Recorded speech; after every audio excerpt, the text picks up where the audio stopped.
Testing, testing. 1, 2, 3, 1, 2, 3.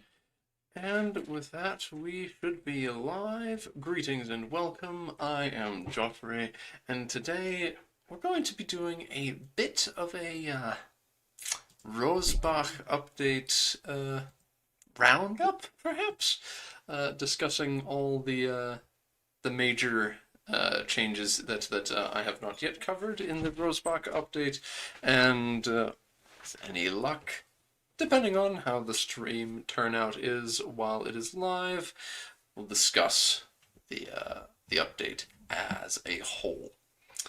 But for the moment, while we're first getting started, I will. What am I getting pinged for? But yeah, unrelated stuff. I see. All right. Hello, Mags. Hello. This I am in VC this time on the Kiangal server. If you decide you would like to hang out in voice chat while going through this stuff, I oh, there he is. Yeah, he's yapping Hello. again. Yes, yes, he is. He is yapping again. You're welcome to come too if you want. I'm surprised. I'm surprised to see you having joined so quickly, Nito. But yes, you are also welcome if you wish to join the call on the Kiangal mod server. But to get started, yes. Economy stuff, big economy changes. I want to finally understand what is going on. Um, yes, sir. Yes, sir. This is right up yeah, Nito's alley. The economy changes, of course. This is his angle. All right, so because this is production efficiency. This is very intriguing stuff. So I'm curious what the breakdown change are here. So okay, you have local production efficiency bonuses and penalties depending on if there's enough input goods locally in the market or not. So, my Venetian market cannot support all the wool required locally in the market. The efficiency is lowered, but if we had a surplus, we could have benefited. So, if you have anything less than 100% of the supply required to make the building work at maximum, then you get a penalty to production efficiency. So the idea being that if you don't have enough input goods Sorry. to make if you don't have enough input goods to make the building function, like you're missing, I don't know, half of the wool required. Not only are you just making less, but the wool that you do make is also less efficient, I think. I I think it's also not having it, but also just importing it makes it less efficient. You think that this I is think what it's produced going in for. the market? That it's saying. I think so. That's why it says supplied locally. So the wool spinners are more efficient if you have lots of wool farms there. If you don't have any wool farms, you're making wool spinners. You can still make it, but it's less efficient because you have to import the wool. It would make a lot of sense if that's the case. Because they were saying they want to make every market not being the same. So by adding a benefit to whatever you have in the market, you don't just do whatever is the most productive. You don't just make jewelries and import all the raw goods for that. It makes more sense to do that when you actually have gems and silver or gold. Having trouble seeing the stream chat. It's being annoying right now. But yeah, that does make the most sense to me as the answer. That I did think that could be what it meant, but yeah, it's just that is very interesting to think that if you are making an economy that involves you importing something to then use it, it's less efficient. So if you have a mod that has custom resources, like we're gonna have, if Mhm. you then are required to import the goods from the colonies, these like fantastical materials, you're importing them from someplace else, and so that you can then use them to produce something else. it's then less efficient than if you have like notably less efficient because this is wool. So it will go down. That's like that would go to what 10%? No, that's worse than 10%. That's like 20%. 20% missing, 4% penalty. So it's double than that. So it's like If you yeah. So 20% so if you if don't you have any locally. produce zero of the input good or the input goods, yeah. If you produce zero of the input goods in the market, then that means you will have a 20% production efficiency, which at the beginning of the game is insane. But that is also making it only if you have one input good. I assume that these PMs that we will have for any magical goods will have multiple input goods, one of which is only going to be the special one. Very true. And Very the other true. ones might be locally sourced, like. You, Well, it's definitely interesting. it, I But it definitely yeah. Because some of the times I intend for there to be some like situations where it's like a ton of buildings that just produce normal things. Um, will have like a tech. They'll have like techs if you go magic focused, where it's like it has an option if you're a magic focused country where you can use a magic material at a very efficient rate to make the thing yeah. where you just cheat basically, and then it primarily Mhm. uses that instead. But this is interesting because in that context it wouldn't be efficient to import it from elsewhere just to do it. um, if you're It might still be efficient because it might just be efficient enough that it's worth doing that, even though you lose some production efficiency. maybe It depends, I would say. but Another thing I thought this makes like large markets super, like not super strong, but like makes them like quite better as well. Because before you could just have like lots of local markets and then just trade in between the markets. But now there That's might be an still argument to. Is that's it still still? really inefficient. Yeah, it's not that good. Yeah, well, that's what I'm Well, saying. Like now a big market is probably like quite good actually. yeah, the biggest change that like that this causes, especially in tandem with how they're essentially nerfing wool pretty heavily, is like you want to have big markets and you're gonna want to import more stuff than you usually would. what but Yeah. this is making import. Oh, No, you the mean finished import products. more finished goods. So because Yeah. this is going to cause because at game start right now at game start it is like it is notably profitable for most people who actually have money to spend, even if they don't produce any like precious metals, to make jewelers and import the precious metals to create Yeah. the jewelry, and then export the jewelry at a higher value. But now you will, if you're in a market that doesn't produce any, you'll get a full 20% penalty to production efficiency, which is just that is unacceptable. Like you cannot So afford that. this is probably gonna cause an imbalance in the game, to be honest. Because if you think about it, how many how many countries start with like capital economy and plutocracy? Venice and There's Genoa. very yeah, there's a couple. They're all republics, so like this might be like a big republic change. You'd want to start as a republic. What about this makes it so Republic? Like what about this makes Republic stronger? So the values that you start with, right? 90% of countries start with traditional economy, and the republics start with capital economy and plutocracy. What about this makes capital economy better though? Because this, Because they're going to start with a plus whatever. It's usually like 10 to 15% production efficiency yeah, at the game start. Yeah. So they're already ahead of the game when it comes to lacking production efficiency. but that's They're not going to new. be ahead of everyone else. Yeah, that's not new, but it's going to be a bigger deficit.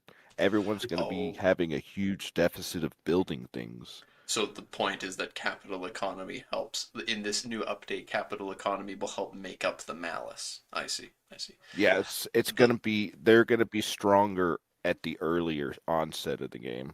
see my thinking though is that traditional economy in this context just means that you'll produce more raw materials so that you can make more efficient stuff as long as you're taking advantage of local goods. You'll produce Yeah, more wool to make use of here. I think this is also a buff to serfdom because usually there's not really a reason to go for serfdom, but having if you get capital economy and the extra 10% raw materials output, that seems like a good balance right there. That's true. It means that it's going to be a lot more important that you produce the resources. Yeah. hmm This is going to be a major change, and I think that countries with a lot of population that are already in capital economy will benefit so heavily from this, like Naples. So the next MP session we are playing on the beta patch. Max will just Max will. hmm Oh my He's god! playing Naples. I heard it. I heard it. I'm playing No, Milan. no, no. Like he's not saying next game. He means next session of the current Yeah, game. Oh, yeah, yeah. Oh, well, yeah. I'm Okay, Milan. okay. Curtis, who's winning too hard with traditional economy. He's really Oh, a put you're trying to get nerfed, brother. Well, the thing, Curtis's economy is all is he has a peasant economy of market villages making tools with iron extremely efficiently, so he'll still be doing that well. But Yeah, that's true. like this, I look at this and it's like, damn, with like Morocco, suddenly you need to be like, well, I guess I'm gonna make uh dye stuff because they make dyes Yeah. locally, I guess. Dyes and wool because Morocco makes just a shit ton of wool. They have a Well, tag bonus to that. But anyway, they nerfed wool so hard. all right. And it will come down later. Is that's something later in here that they Yeah. explain? Yes. Oh, Yes. okay. Well, let's get moving Sorry, along. spoilers. Sorry. Oh, actually, no. It's on your screen right now. Just it's not that much spoiler. Some goods were too low in demand, others were overproduced. Rebalanced goods demand, particularly fur, coal, and salt. Marketplaces now also need salt. Mmm. hmm And wool price was halved, but all buildings hmm using it now require twice as much. hmm hmm Oh, hmm But you got a lot of wool, so everyone's gonna be counting on you. You know. oh no. I like the salt change though. It actually gives salt more of a purpose. Salt's going to be extremely valuable now. That will in fact make it extremely valuable, as it should be. Yeah. It feels like right now, like it's valuable at the beginning of the game when no one has salt, and then it never gets used up, so it stops becoming valuable towards the mid game. Mm-hmm. Yeah. I was wondering why Prices. there's no fish mentioned. Yeah, where's my fish? Why don't pops demand more fish? God And damn I it! probably have adjusted that. It's just not That's mentioned. the it's gonna be the eternal meme of us constantly being like, well, for Chiangol, we're gonna need to come up with random reasons to use fish, so that so it's not as useless. You know what's even funnier is like if you have some sort of like kind of Aztecs like tribal stuff, the fish they can use the fish and turn them into weapons or something. There you go. Yeah, I was saying we were looking yesterday at the minting laws. I was saying we make money out of fish, mint with fish. Yeah, because That would make it worth because What you is this, a cat society? well, it. there's there's a couple places that have rainbow fish, and they use their scales for trade. So you could be like, I guess they stamp the scales into coins of the fish. So give them the minting law of fucking fish scales. We're fishing too much. We're getting inflation. God, imagine that if you're overfishing, so the value of your currency goes down. I Uh, love that. some But yeah, that huge nerf to wool kind of it makes me sad. I think they did too much. I mean, yeah, half its value. It's half as valuable, and you need twice as much of it. Oh my god, Well, that's why they're doing an open beta. I'm assuming that's true. if people complain Tomorrow? enough, Wednesday people said. Oh, I don't know, but like that's just them guessing because Wednesday is when the diary drop often.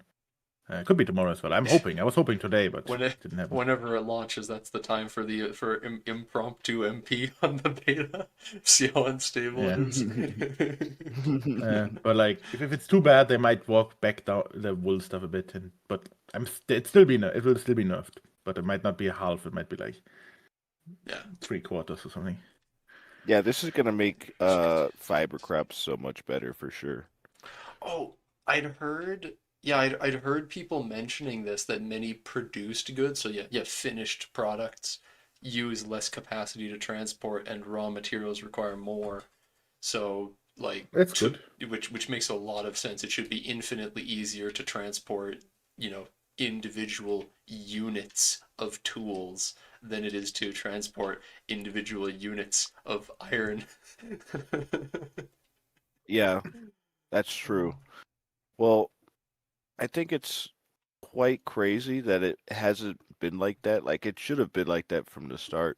Because I was thinking about it, I was like, this iron, like, is way less heavy than I thought it would be.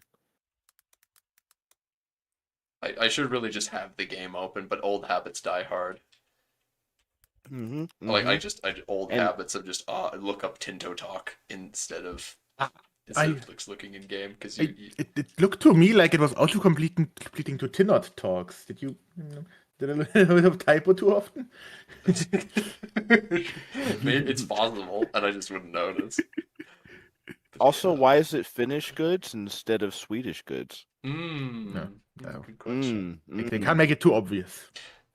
Gold and silver. Yeah. I mean, this is all pre-release, so who knows? But I remember, like, oh yeah, dyes would cost 0.5 to transport, so it's super easy to ship. Same with incense and a bunch of other things, which is all very very interesting. Because if they didn't specify in this, it meant that it just cost one. But like, I assume that lumber, which has none, like it just has a transport cost of one, is going to be immensely more expensive. Lumber should be a very difficult thing to trade, which sucks because there's a lot of places that really need wood and don't produce any, but it makes sense that it should be hard to trade it. I wonder if that also impacts slave goods because they're technically a finished good. You have to produce them. Can they please fix the slavery system, please? Please, please. Please fix it.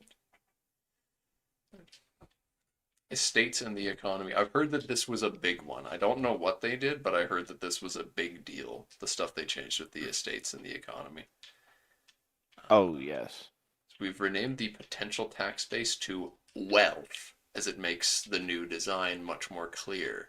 We also made it so that the economical base of a country is 50% of the total wealth instead of 75% of the tax base. So, okay. So there's the modifier wealth, which is what the potential tax base was, and then they've renamed tax base to economic base. Right.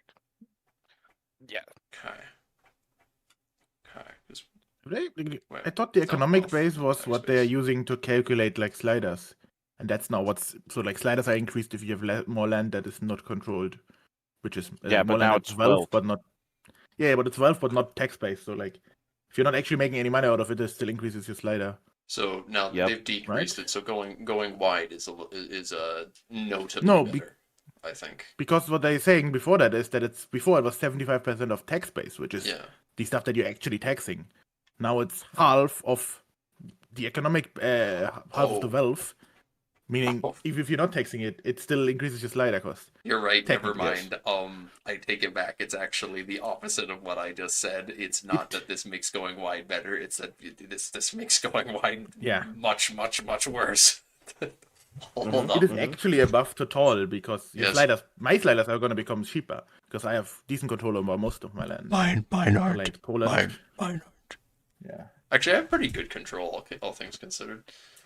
Well, Yeah, but in the MP game, that was like 20 years ago when you had decent control over your land. Now Naples has decent control over your land. No, he took it back. You missed it. I like. Oh, you just took it before back? Yeah, we ended when I did the peace deal. It was a very funny coalition of the willing, where like I fought like one battle, so I couldn't get my troops over. Yeah. So you actually invited him into it. That was pretty good. So we're three We did three players all PLC fighting. and PLC and me beat up France and Joffrey did some slave raiding. I joined. Not to downplay it. Yeah, I managed to join for a single battle because we realized that because we started the war with the premise of okay, Mags is gonna get military access through Aragon, so then I'll get the ability to walk through Aragon because in EU4 there's something called conditional military access, where if anyone has mil access through a neutral party, everyone in the war has it. But that's not in EU5, and we didn't realize that before. So the point was, oh, we get access through Aragon, and then the entirety of the North African armies can just march into France and duke it out to keep them distracted. But that did not, in fact, happen. So then I needed to ferry my dudes over. And for some reason, the fishing boat levies aren't working for me, so I couldn't even raise those guys. But anyway. But this wealth, you're gonna want more bailiffs. I'm glad they added ways to kind of like offset the control because you're gonna want more bailiffs we get to that. The governors. We'll get to that. Yeah. This goes into the prox and control changes. All right, I'll have to. The proximity changes are different. Yeah. Yeah, but like because they were. This is specifically like economy stuff. I think Mag sent me another one that's no. Like this has the stuff that we were talking about at the bottom. Some of you complained about a lot of money was quote unquote lost due to lack of control. This is changing in 1.1 Rosbach as the lost tax income from lack of control now goes to the estates directly. Ooh, okay. This is interesting because I am famously someone who I like the estates being wealthy so that they can potentially do stuff with it. But this means you should read further. I was going to say you should read further. Okay. I am famous for like stopping mid-read, saying I love this thing, and then reading the next thing and being like, oh fuck. I hate it. Alright, so balancing estates is a bit more interesting as well, as estates with higher power will now have a reduced satisfaction. Okay, I don't like this. Oh no. Okay. Remember when people were complaining that all of their estates were poors, and now they're going to be super rich? Yeah, they're not going to be now poor they're anymore. going to be super disloyal. They're not going to be having that problem anymore. Now they're going to be now the estates ain't going to be poor. Now they're going to be strong because they're going to have a ton more money, and it's going to be a lot harder to make them like you when they have money. That's very interesting. Well, there's also the issue that they can only build so many things at one time, so eventually they'll just be maxed out on their buildings and just build infinite wealth and just outscale you completely until you'll probably have zero estate satisfaction. That is a very cruel and wrong thing to say. My estates would never do such a thing. They would never hoard onto wealth like that. Sorry. I apologize. You're right. We should do a thing where instead of bribing them, we steal their money. We could call it taxing. Hello, Nathaniel Claw. They're going to be rich and mad at you for not giving them more money, so they're going to have lots of money and be mad at you because they're taking money and that you're not letting them have more money. Uh, okay. Oh, thanks, Eric. Thanks for giving me permission to start now. Yes. All right. What a nice guy. Nice guy. It's so kind of him. He always shows up. It's hilarious. He is always here. He's a cryptid. But okay, well, To further your despair, you do want to keep reading That's the a- paragraph. that's a lot of money, actually. Oh no. Oh. Estates now keep a bit more money around before investing in buildings, and the amount of wealth they have impacts their power directly. So if you have low control, you'll have powerful estates, reducing your crown power and abilities even further. Oh. I hope that's kept. Wait, I the hope that's Venetian, like the Catholic estates pay a tithe. That's so based. Holy shit. Yeah. Yeah. I love that. You want to know something that's really I I hope with the next update after this they fix how foreign buildings work, because if you build it somewhere and there's like no control there, they're they're going to count all of those burgers or whatever as yours. Oh, and they're gonna be wealthy. Yeah. Very wealthy. Can your burgers build trade offices in other countries No. with their wealth? They can't Mm-mm. build Okay. foreign buildings. No. Estates only build local buildings, yeah. And the That more would be they an like interesting you, change. the more they like you, the They- more chance of them building something that isn't a goddamn pirate haven, Yes, goddamn Moroccan peasant estate. I know that you want to like if you want them to actually build useful stuff, you want to keep them at high satisfaction. Yeah. Well, the scaling on that is actually so bad because even if you have them at 100%, there's still a decent chance they'll just build toll castles or whatever. Fuck those buildings. I know. As Nathaniel's saying in chat, that's a very good point. I remember us discussing that before release, the how disappointed people were in the fact that they weren't going to make a closed economy, and I was coping very hard, being like, well, I can tolerate it, I guess. I wish it was a closed economy and the money didn't disappear, but it's okay, I guess. It's not Vicky, and, Yeah, and yeah. then they added. They added before their first actual DLC. I'm so happy. Mm-hmm. Paradox Tinto is so based. We don't deserve them. This is gonna be a crazy beta. uh, that's just so much money. Wait. Hold on. Unintended consequences of this, or rather, interesting side effect of this. This means that there's a ludicrous amount more money that can be loaned out to the countries. Tags can take much more loans. The states aren't poors, so you won't have like Scandinavia in our game has literally none money, and if he ever goes into debt, he instantly goes into bankruptcy because none of his estates have any money, and he squeezes them for everything they're worth. So, He probably has stuff that doesn't have high control. Yeah. Yeah. There's also another he does. issue. I remember checking. Yeah. There's Believe it also or not, another there's issue. not a lot of It's just control like, around Oslo.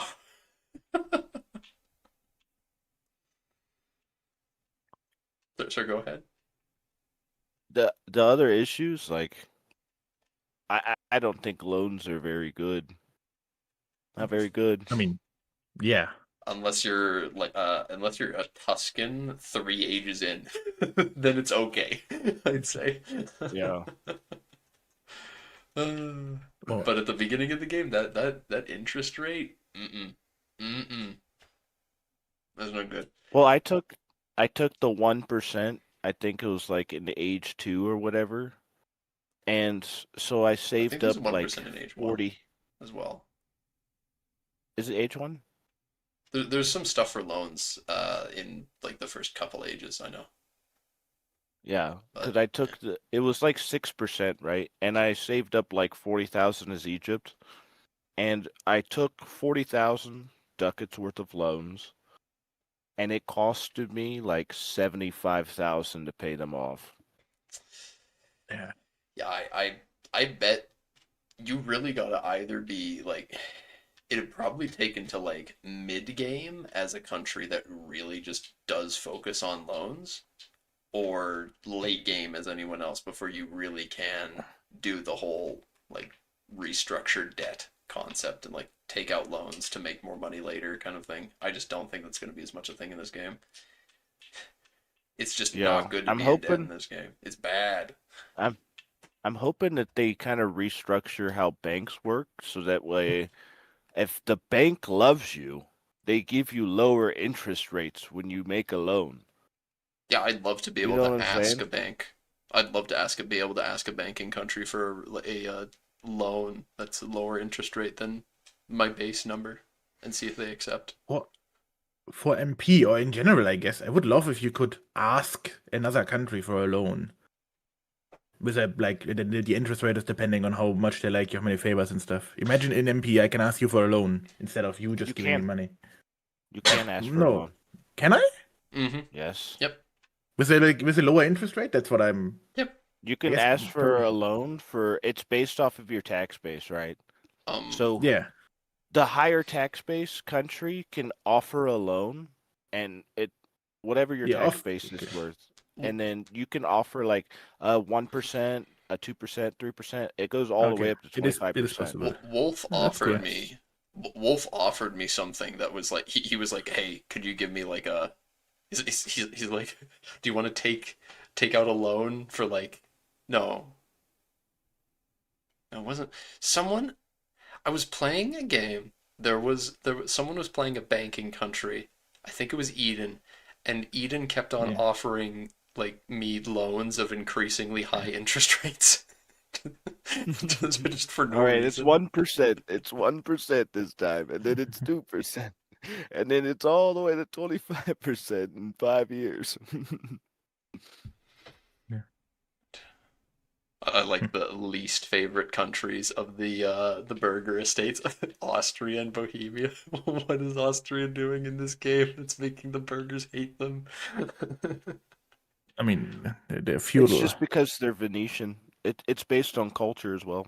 Uh, Speaking of powerful estates, nobility's gotten a few extra things as well. First of all, they have a harsher scale on how much their power impacts the tax you can take from them. So it's very hard to get like anything out of the nobles. Yeah. Eh. Mhm. Secondly, we introduced peasant enfranchisement, where depending on serfdom versus free subjects, control, location ranks, estate privileges, and more, the incomes that would be going into the peasants would instead go to the nobles. Oh no. I mean, it's a good thing they're Yeah, doing yeah, that, yeah. but god damn it. Oh no. Like this is the correct way to do it, and I was really annoyed this wasn't the case, but now it's gonna just be so AIDS. Oh. hmm hmm I like this change actually. I do too. This is amazing, but god damn, this is gonna suck when you're trying to play feudal. Oh my god, or serfdom focused. Fuck. Yeah. Well, the craziest thing is this once again buffs the Republic if he goes for serfdom. Republic with serfdom, I could see, yeah, because they'd have I less powerful nobles, so it's not as bad. Yeah. Meanwhile, hmm everyone else is tougher. Yeah. Are you trying to get Mags to make a serf a so serfdom republic? Yes, I Well, I am. was just. I am. I mean, I am not like I'm not fully pushing free subjects, but I think I'm passively ticking towards it because I. But it's like it's a slider that I have not put care to. I could easily probably go to serve them if I wanted. Uh, but this is interesting. What I just thought is, can you as a peasant republic go to serve them? Yes. So Yes, you can. Probably can. You absolutely can. You just have to overcome the free subjects Yeah. modifier for being a peasant republic. Showing you how free the peasants are. Like the more urban locations, the peasants have more freedom, so more of the money goes to the peasants. And then like Sweden, I guess they have pretty heavy free subjects at game start. Well, that was also one of the runs that I wanted to do is start as I don't know how to pronounce that name. Deaton Mark or whatever. Dithmarschen. The Ditchmarchen. The first. Dithmarschen. Okay, you don't have to keep beat me up. But yeah, I wanted to start as them and keep as many rural locations as possible and just have like one or two locations that are towns and cities and downgrade everything else. Because if there's also a thing where I hope that levies become a little better. So once you build up all your rural locations, you can have like if you have 10 buildings, that's 500 soldiers that you can possibly recruit from there.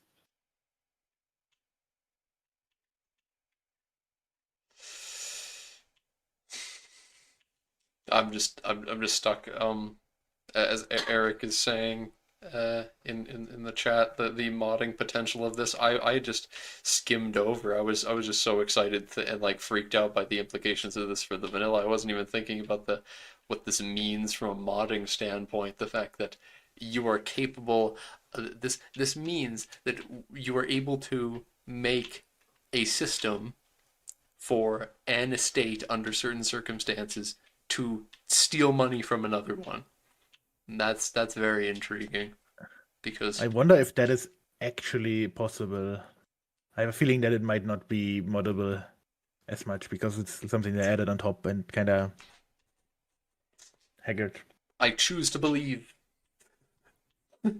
I choose to believe that this means that the fucking wizards can steal money from people. Yeah.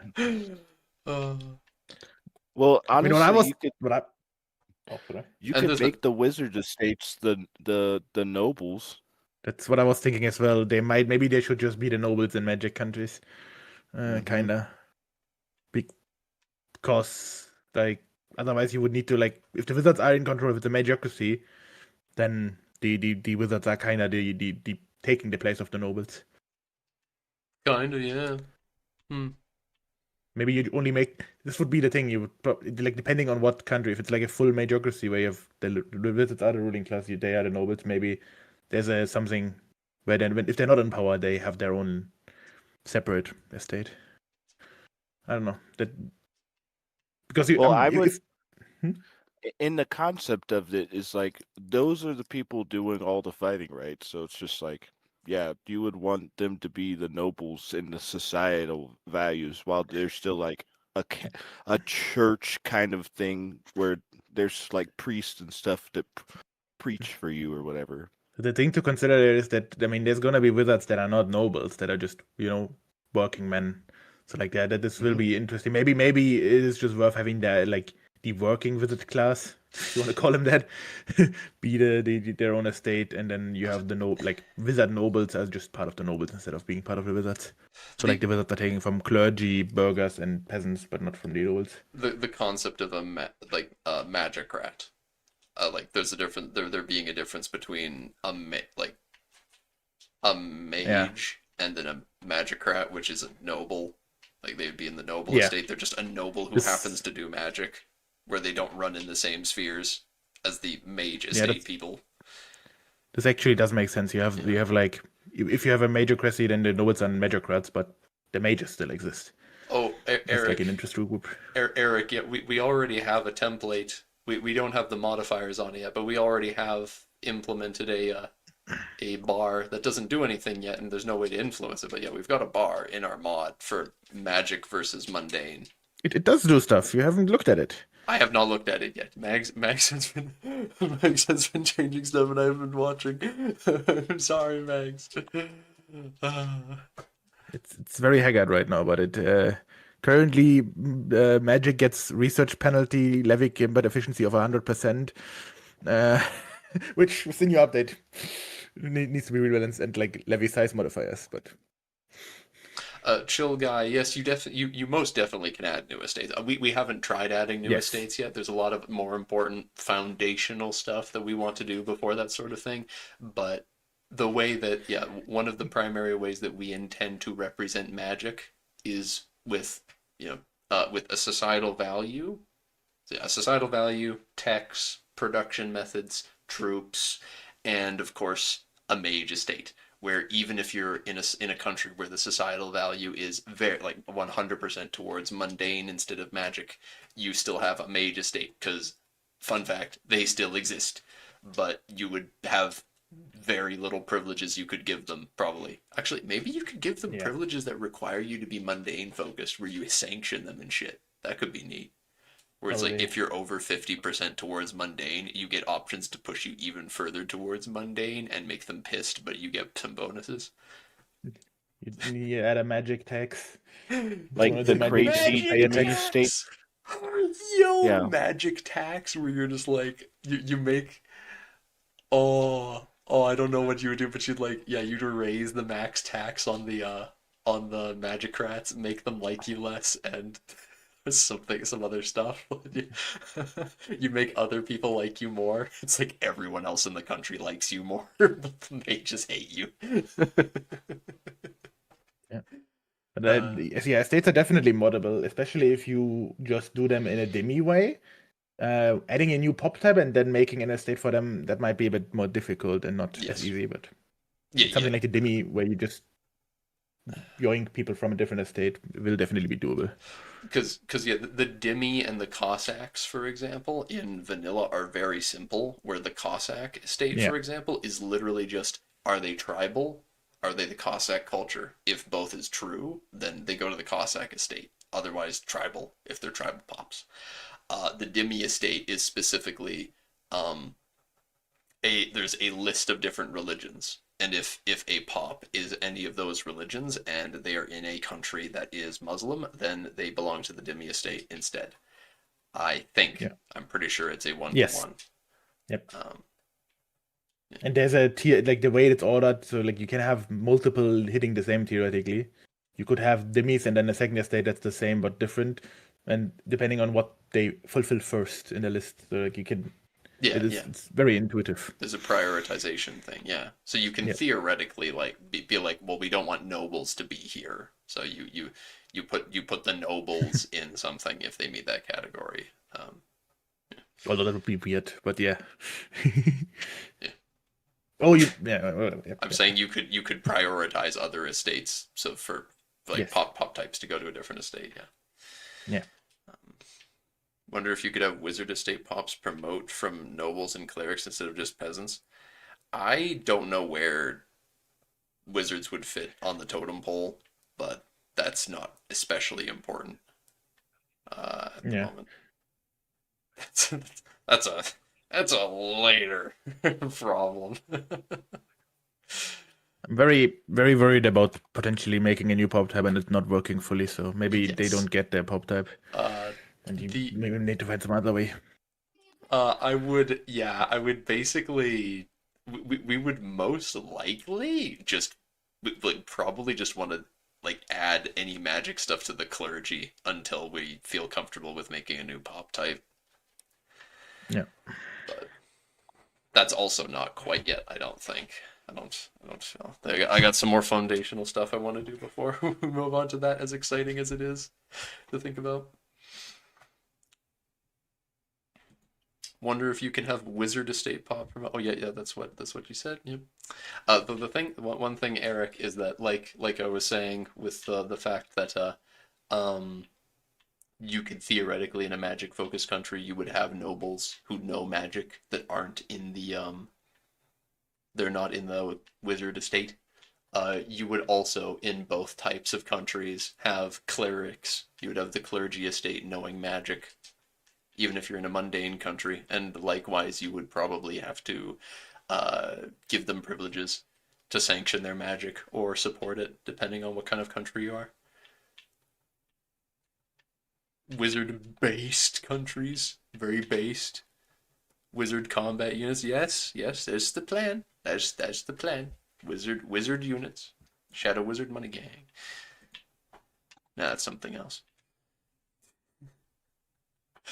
You mean Eric, you mean like as a wizard building based country? Because yeah, there theoretically will be in the first region that we're working on, eventually a magical building based country, but that would be added for a long while yet because we need to have the estate working, and as well as the pop types. But yeah, They should have a citadel building for sure. Thematic. What do you mean? Main That would be building. like a citadel of mages. You know, the Tower of Mages. The main thing that I was thinking is mage towers that are like bailiffs. Mm-hmm. Oh. Yeah. You wanted like a more of it's like a urban building. Yeah. There's lots of stuff. Lots of potential for country based or like region based differences as well. There is a country that will be in Vestrand that not Europe. Tumeria, which is an example of a mage-focused country at game start that is a landed, settled country. But then there's also a mage school, which is a building-based country that would have buildings all over the continent. So, well, those are different. Joey Shadow Wizard, yo. Rhea Lucaria, yeah. Well, in some ways, it kind of is like Rhea Lucaria, the school. Now I think about it, but the mountains are a little closer. There's not quite enough water, so if things get hostile with the country, the towers, you turn it into a unit. Oh my goodness, here we go. That's something you'd see in Conquest of Elysium, not a EU5. God damn it, Eric. Control and proximity. Okay, this is after 46 minutes. This is some. Did you? This is what I was waiting for. Yeah. So I'm getting toasty in here. Charlie's playing Marvel Rivals, so we've got too much electric stuff working at once, and it gets toasty. It's like negative 40 degrees where you live. I don't know how it gets toasty over there ever. You can see it at the bottom of my screen. It says 5 Celsius. Wait, that's actually pretty warm. Yeah, this is That's crazy. This is not bad for Canada at this time of day. It's 10 p.m. and it's 5C. It's like -7 for me. I do forget that we are on the same. We are on the same latitude, but both Basically, concurrents are a bitch. So, or in your case, they're very handy. Yeah. Right. So, while control and proximity worked mostly fine, it had some drawbacks in that every country only ever had one hub with high proximity and control. First of all, we nerfed rivers a bit from a 10 cost to 12 cost for proximity. That's an interesting, just like little change. Just like, nyeh. And marginally reduced a fair amount of sources for prox reductions. Okay, well, there's a lot of them, so fair. Please let me have my high water. I need my maritime presence. No, don't nerf it too much. I love harbor administration. Please leave it alone. Oh, you will see. No, Max. Max, don't say it so, no. We changed bailiffs from being a proc source, but instead they give a 20% local control. Wait, this what? It's like the opposite of what they were saying. Oh. It's better for sure. I mean, that's very Agreed. good, but I will read. Okay, I'll read. Damn, it feels like a vector never left. God damn. read. Each town or city you have allows another bailiff to be built. You have a cap. Oh, Yeah. a bailiff. But that cap is so easily overcome. Yeah. Yeah, Yeah, I can build a bailiff probably in every single role location. Mhm. It's just It's just interesting. It's like, that's. Oh, not only is this interesting, this is very useful. If there is Yeah. functionality for every city you have, increasing the amount of bailiffs you can have, that means that we can steal that for something else. The amount of cities you have, each town or city, increasing the maximum amount of something else that you can have. Mm-hmm. Well, this also improves your bailiff game in Morocco right now. Like Or, that's that's quite a bit of control extra. I'm assuming the lieutenancies will have that same rework applied to them. Uh, No! hasn't been said, so it's probably not gonna happen. It's But the lieutenancy effect doesn't make sense with if the changes that will happen if Kojofi keeps reading. Okay, okay. The reason why they're yeah. reworking bailiffs is there's a reason for it. The game will now track if a location has a road network reaching your capital or not. Oh, this network takes straits into account. Okay, okay. So countries like Venice, the Ottomans, Denmark are not screwed. The old bonus for having a road in a location is now reduced to impact the development growth to 1/5 of what it was before. Oh God. And lost the growth to institutions. Oh God.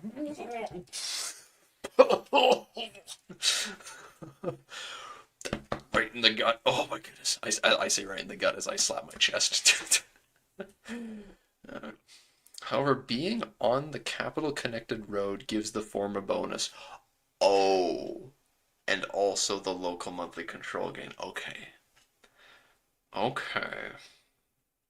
Hmm. However, we've added 2 new buildings that will function as additional mini capitals. Okay. Okay. Adding an 80 proximity to the location. Both are limited in amount by advances, country rank, privileges, and reforms. Ooh.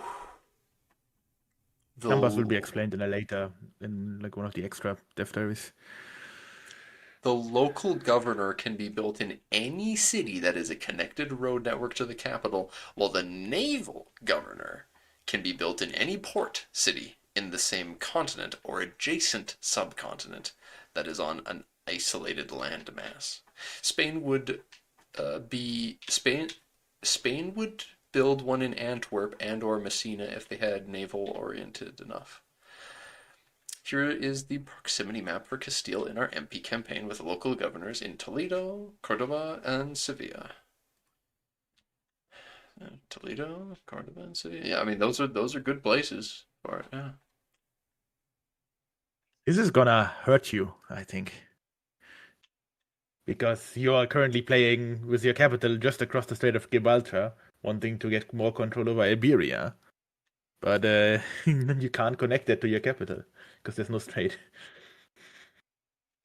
Still a subcontinent away. Yeah, you can do a port thingy, but like there might be an argument to move your capital to Iberia There's soonish. no strait No, no. across Gibraltar, so you can't. There's no strait Yeah, crossing you across there, can't so I can't connect build the anything of local Iberia. governors up there. Yeah, in You Iberia. can still get the naval. I can still Yeah, get the but naval ones, but my let's. capital is on the coast in the strait anyway, so it's so close that I already Yeah. have control on the coast. And by the Yeah. amount of land, it would probably make sense if you go to Seville and then do the naval one Yeah. down in Morocco. But then I But lose it my is. advances. I like my advances max. Oh, I oh like. yeah. Hmm. I guess maybe you have to. I mean, that this does allow you to annex Tunis. Oh, that's Because true. you can That's true. put a local governor there. So maybe you do just not fully control all of Iberia. Hmm. But yeah, this is a very interesting change. I do like this, especially like China, for example, has a great benefit from this. And it just makes like bigger countries better, in my opinion. This buffs like anybody who can make cities that are like unable to be connected to their capital because it takes way too much money to do that. Well, no, you still want it connected to the capital, but Mhm. you can't get the procs towards it. You So like need Poland, where he you like need to a country connect like it to your Poland, capital with a road to build these yeah. No, what local I'm But like, roads. saying is, here's what I'm trying to say is, you want institutions, right? mhm. How hard is it early game to connect a good portion of your locations to the capital by road? Pretty rough because you Pretty, don't have money for it. pretty rough. Pretty rough. So you want to urbanize and get libraries and universities before you build roads. Maybe. That's a maybe. Yeah. I Yeah, don't I'm not. I don't think that that's going to be the case with here because like if this is I don't know what start date this is though I do looking at France what the fuck did they do? What the fuck did they do to France? I mean, it can't be that Um far ahead in the game because wait, they released yeah. Galicia as well. Um Hmm. But maybe there's a France player. Probably there's a France player. France player would have had Oh, to annex. Oh wait, but this is like that maybe this so there's a France player and then the France player like swapped lands between their vassals because we saw that was a thing. So maybe this is them having swapped Oh lands yeah. between their vassals to make the borders cleaner and yeah. more efficient. This would make Well, sense because it's a thing that they added.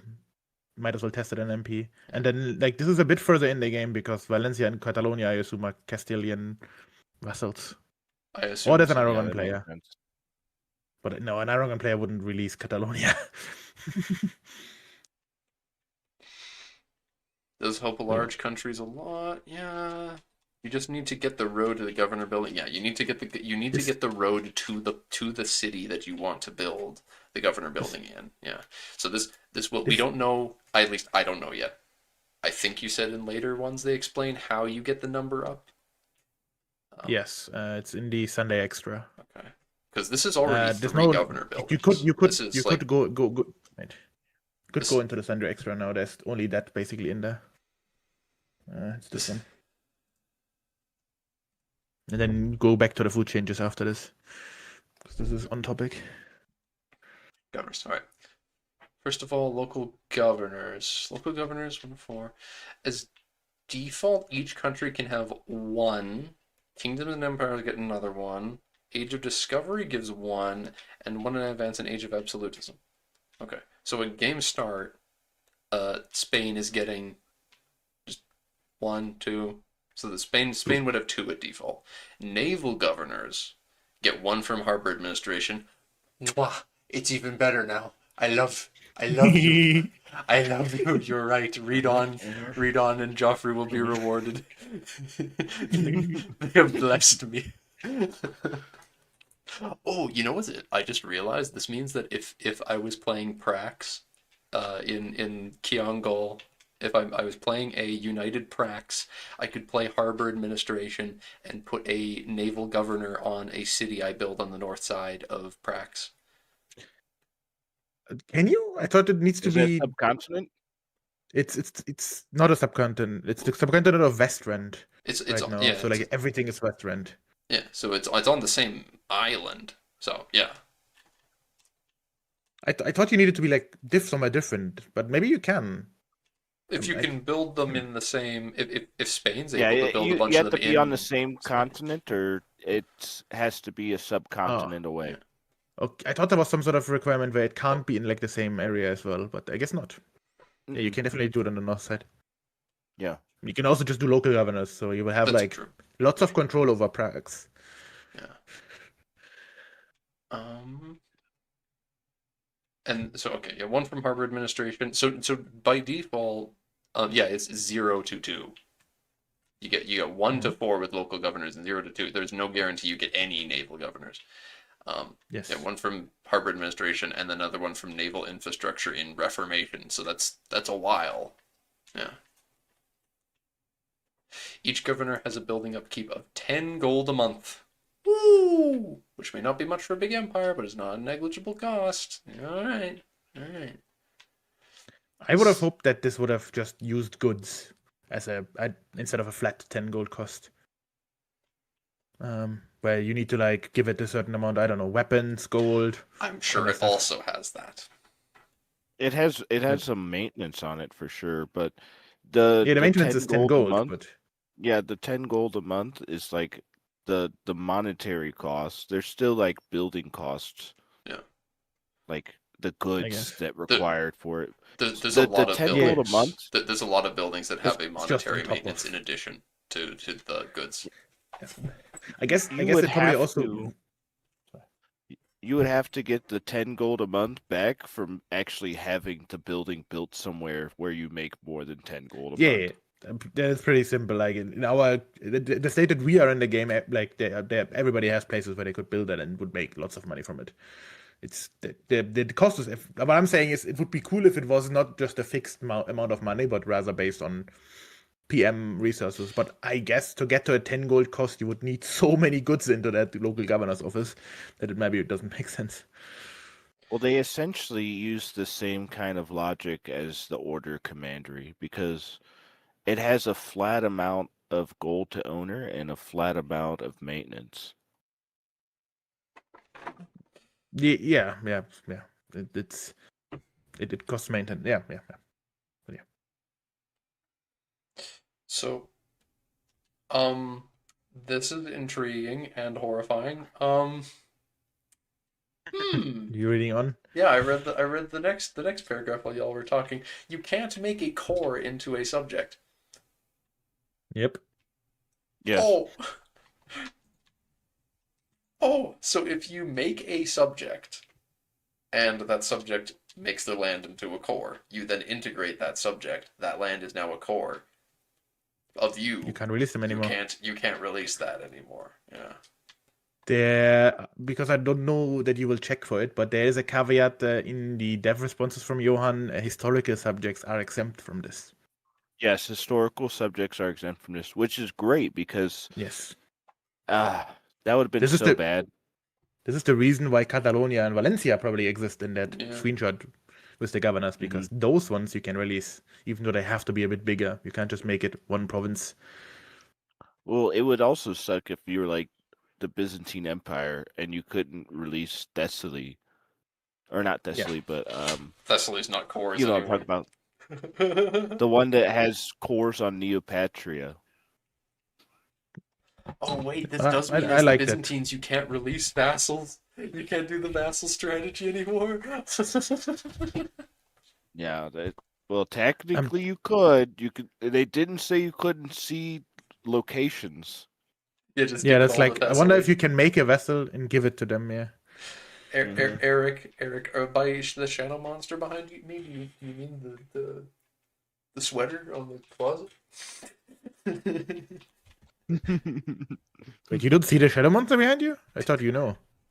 Yeah, yeah, I know this whole time. Yeah, I Be mean, careful, I that's am actually watching. Slenderman. I have started watching Death Note with Charlie, so yeah, wouldn't be the strangest thing if there was a shadow monster behind me. And he's eating an apple. Yeah. We haven't gotten episode 2 yet. It's so annoying. We just watched the first one. Yo, the bailiff decreases peasant enfranchisement. Yeah. Damn. Local noble power 100% extra, and it doubles the local noble power and makes the peasants have less money. I am really curious how the lieutenancies are going to work, because if it's plus 35 max control, that would be insanely busted. It can't be.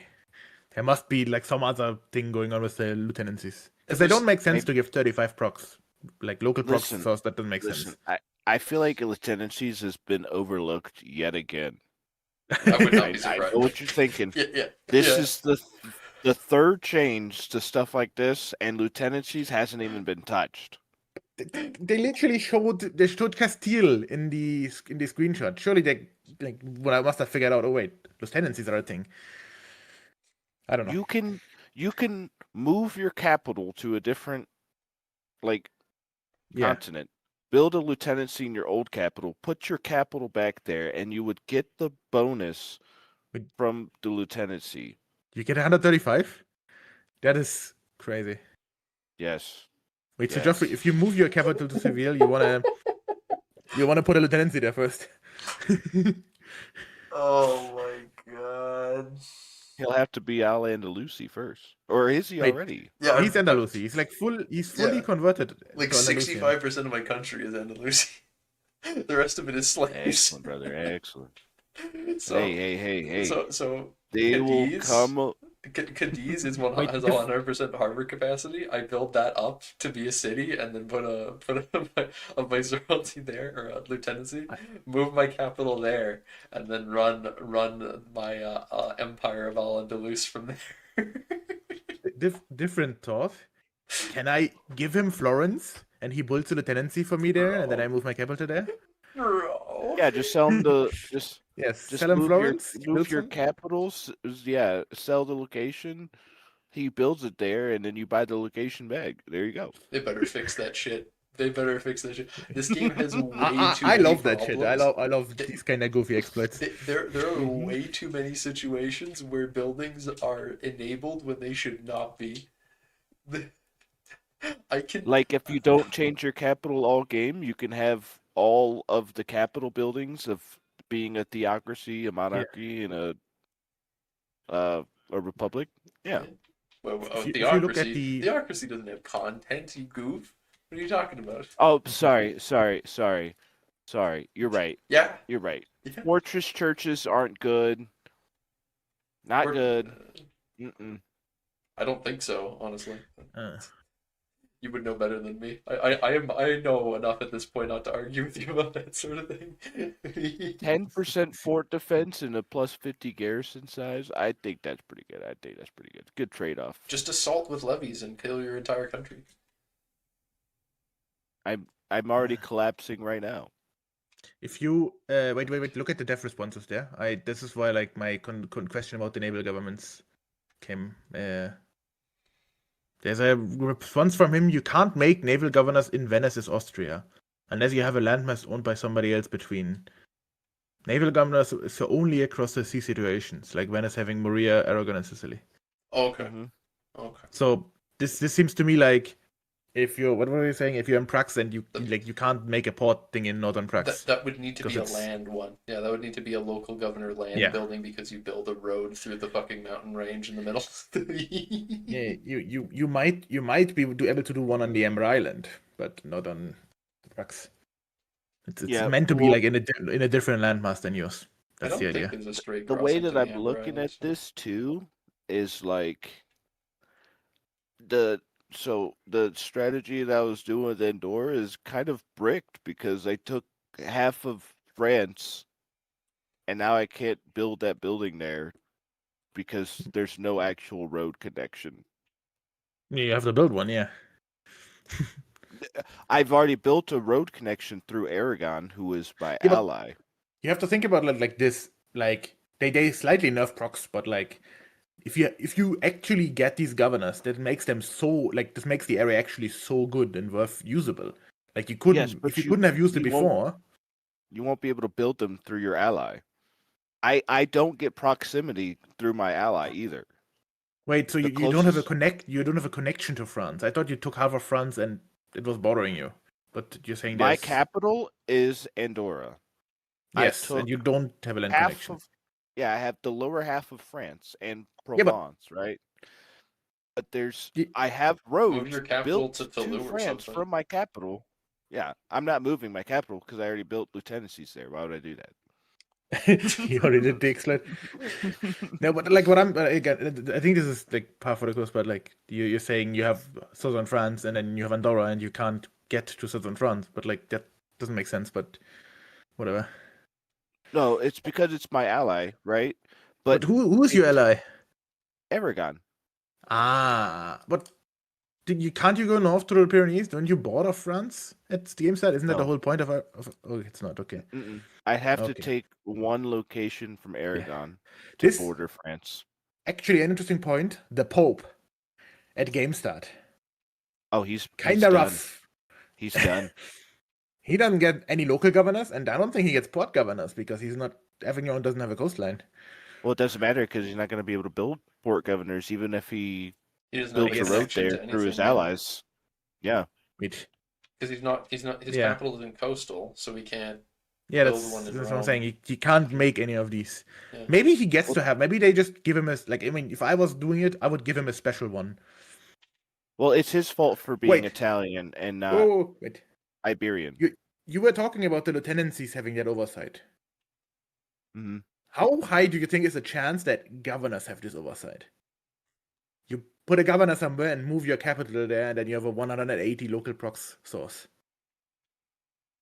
I don't know. I'm gonna If test they that do, anyway. But I yeah, will. yeah. I will scream.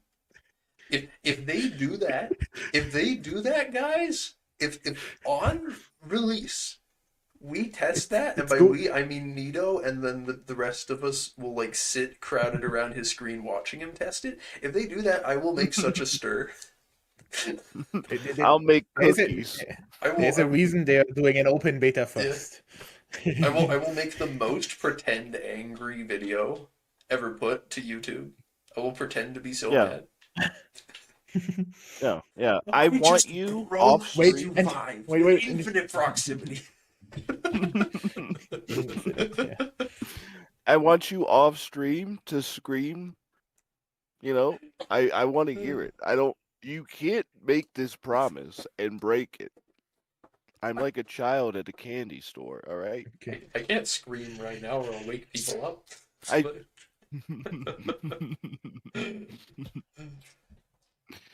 But yeah, there's a couple of things that I want to test, and it's gonna be in my Endora run. As soon as the beta drops, I'm gonna stream it. This is interesting, but there's yet so much stuff to go through. I'm just gonna. Yeah, well, this is fully expected on my part that this particular stream would be a very long one. So Yes. right, food, exciting. First of all, we've added in a system for food decay. Oh. Wait, why do winters decay food? Wouldn't that have the opposite effect? What do you mean? The food is frozen. It stays. Warm climates rot. Have you ever heard of? Have you ever heard of like frost on Real food? life. Like that's not good. There's It's frost on my essentially food in my freezer. freezer. That's what basically my sustenance. Yeah, but the frost on the food in your freezer is like covered up. Like there's no get- freezer burn. Okay, Yeah, I guess, What's yeah, what's yeah, more you're edible, right. freezer burn something that like a freezer burn thing that someone's kept in their root cellar during the Middle Ages, or like something that was left out in the sun in the desert. You know, I was gonna say desert, sure, but monsoon, like The wet, warm air. monsoon. Yeah, yeah. Probably. I'm not gonna lie to you. If they try to change this up with the desert, that's dude. This is going to hurt parts of like Saudi Arabia so badly. They got all that fruit though, man. Come on. Did you? No. Listen here, brother. There are literal cold winters in these deserts. That's true. That's true. I'm wondering if there's going to potentially be a potential for a building that decreases food decay, that uses like salt to Like preserve a stuff for you. granary. I don't know. Oh my goodness. Oh yeah, I guess a Wow. granary is that.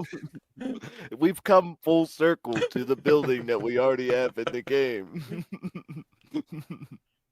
Does the granary use salt? I didn't I don't realize think so. if it does. But it No, would be a interesting if granary that. is actually- Eric, Mags, Eric is doing your job for you and saying keep reading. Yeah. Okay. So, food system for food decay, which depends heavily on climate and where winters or other types of bad weather increase the decay. Hostile armies in a province increase the decay dramatically while reducing production even further. While also we also doubled the population growth from how much food you've stored, which is very interesting, and changed the logic to prioritize for starving provinces to buy food from the market provinces, just building up stockpiles. as opposed to building up stockpiles. The buying price depends heavily on the size of the market stockpile and how much food is consumed in the market. We also removed the food production penalty from towns and cities. Oh, they what? Mhm. Huh. Yeah. The limit to RGO levels is already limiting enough. And nobles, burghers, and clergy eat far more than peasants do. Oh dear. Cities don't produce less food, they just have less RGO levels. I mean, they still produce less food because vital food Except production when they don't. efficiency. No, but the strategy is to build like the what is it called, the farming villages and windmills, which you Irrigations. can't build in cities. Okay, okay, but Irrigations you can still build, when you but have like a city that is like any you, sort of like it's on a river, you can put fucking okay, you can if a river goes to the coastline and that coastal like city produces fish, you can put irrigation in that yes, city and it will produce more food from the fish. you I already oft wanted to make your cities with irrigation because the Yeah, pop cap is worth it, yeah, and I even already if it see was not. times where Yeah, they will have towns or cities that produce more food than they lose just because they have a shit ton of peasants. So this this will make that yeah. frequently the case, I figure. I think it was a good change. Like that, it felt arbitrary that they just because it's a city, it can't have the productivity. Um, it's still not like still want rural locations because of the size limitation. Yeah.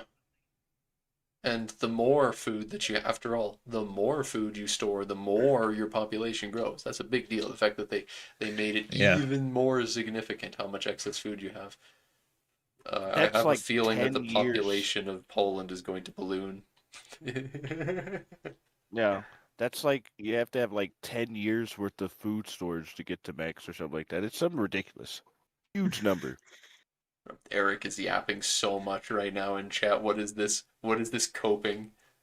Yeah, the Jesus irrigation Christ. makes lots of little waterways for the fish, so you end up with more of them. That makes sense. Bro, you're just having fish in your I irrigation mean, ditches. just hear me out. If you don't water your fish, it will not keep growing. If you don't water It your will dry out and die if you don't water the fish. So you have to water the fish. I love And you the guys. irrigation is Oh my essentially god. aquariums.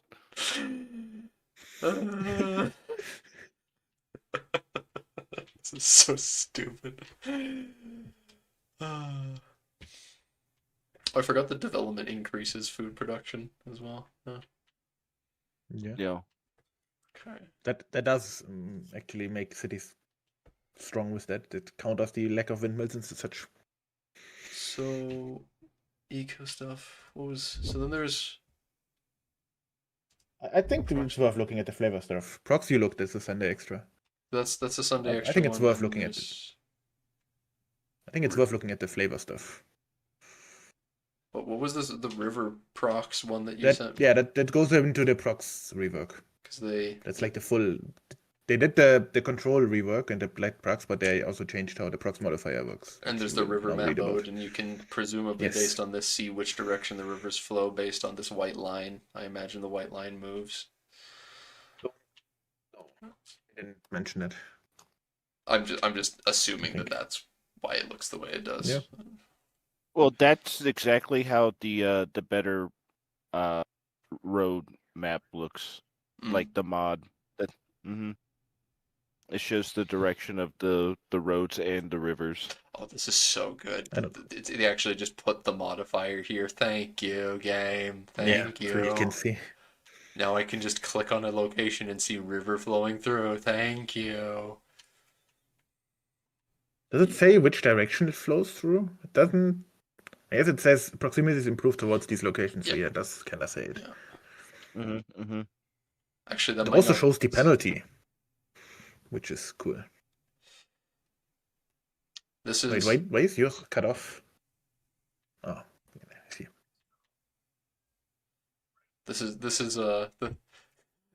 for some reason seeing this modifier here and then now having the rivers map mode it makes me think about what other kinds of like flowing. It made me think like, what if there was something else that flows, like a Magic. magic Magical flows, river. the And we just river have of the got all mind. over. Uh, Yo, 40% dev, 41.5 dev in Verona. That's pretty nice. Yeah. Uh, But I'm glad the map mode is back. I would have revolted if it wasn't. yeah. Can you stack them indefinitely? So there's diminishing return instead, which reduces the need to go around nerfing fun combinations. Oh. So yeah, okay. So they're percentage modifiers now. That's what they did. Okay. So Yeah, instead percentage of a cost modifiers instead. reduction, it yeah. This It's is that's better. efficiency. Yeah. Yeah. It's Yeah. essentially efficiency But of proximity instead of a just like "Brr, here's a here's a whole minus zero five cost. because Nemetsnik office. Oh no. What this is saying is before you had the cost reduction, which was still percentage based, but because it's a cost reduction, you can get it to minus 100 and have zero Yeah. proximity cost. And so now this is an efficiency modifier which is going the other way. So you can't get to zero. Yeah. It will get diminishing returns. But however, the diminishing returns are not that bad because on a scale of proximity, even if you get less diminishing returns, it's essentially kind of you get an extra location if you get like another 10%. You don't get Well, with Hmm? the efficiency as well, like before, how you could reduce the cost, right? So I did a lot of testing for like all of it, right? So if you reduce the cost of all the different types, like land through sea, just the regular flat proximity cost reduction, if you reduce them all by 100, it would actually be completely inverted and you would have zero control in all the locations. Oh my god, this is like Gandhi nukes the world situation all over again. Or at least it was. yeah. Or currently is. It currently is. It won't be. He's still This is doing. He's still doing. if you remember yesterday somebody mentioned, oh, they just implemented lemon cake's change. That's This what was this what I is. was referring to because he literally made a video where he's like, get rid of all the cost modifiers, just do efficiency modifiers because you don't have this. And now they're doing that. I think from the timing, they probably were already implementing it before he said that video, but it is pretty funny that he made a video and they just implemented it. It's It's confirmed. He's on the inside. Yeah. I wouldn't be surprised at this point. He's a very influential fellow. So. Yeah. I don't know, but it's a interesting change. I liked exploiting cost modifiers, but he's saying, the fact that you can now make modifiers for a new thing without needing to worry about nerfing everything else, that does really make sense. Yeah, this is way nicer, especially for us when it comes to adding stuff for Kyongle. We don't need to Yeah. sit down and be like, okay, but guys, if this guy's a theocracy, it means he can get patrol the borders, which is another 5%. And then if you combine that with this privilege that we're going to give this people of this culture group, then that means they'll get to 100 in year 1500, and then that's just not okay. So that Yeah. we need to worry about that because it just means more efficiency, and it'd still be a big deal, but don't need to worry Yeah. about it as much. Yeah, I like the analogy of like it's like, oh, but it's diminishing returns, so it might not be worth getting like another 10% of efficiency speed. But Yeah. like that's where because of the way it works, effectively, if you just add like even if it's diminishing returns, you don't get 50% more land that you can control, but you get maybe one location more for like every 10% you add. So like it still works out in a quite neat way where you like it's worth going for these modifiers still. Which makes it it's the thing that I like the most about EU5, the fact that it makes you ask yourself interesting questions and make hard choices. They're every time they like readjust the way that the societal values work, you get closer and closer to every societal value being a actual choice where we can sit down and be like, well, do you want this one or that one really? due to all sorts of reasons, down to like, well, the privileges and such that push you towards this one are way better, so you may as well just go for that, or very very That's fun the stuff. other. That's the only issue that I have right now with societal values. Is like, uh, I don't care. Just add more privileges. I don't care if they're bad. I want. If I have to penalize myself humongously to go the other direction, I don't care at this point. I will take banal lordship all day, every day. And if that means I can like something like that to push more serfdom, I'll take it. I don't care. I'll do it. I'll destroy half my country to get what I want. I Only half. remember Only half, Mag of said course. something.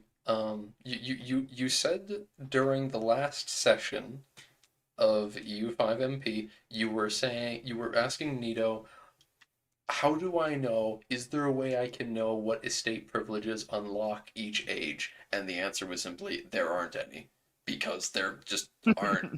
There just aren't, which is Yeah. so tragic. That is so tragic, Yes. and I definitely want to change that because that is a very good example of something that is interesting that can evolve as the game goes, where you add new privileges. Sometimes you can even have Yep. ones that are just objectively better than like another one you have. So you might have one that you've given to the nobles, but there's another one that you want to give them, but you so now you're thinking, well, I kind of want to get rid of the one I've given them, even though it costs a lot of stability and makes them pissed off because I need to give them this other one instead.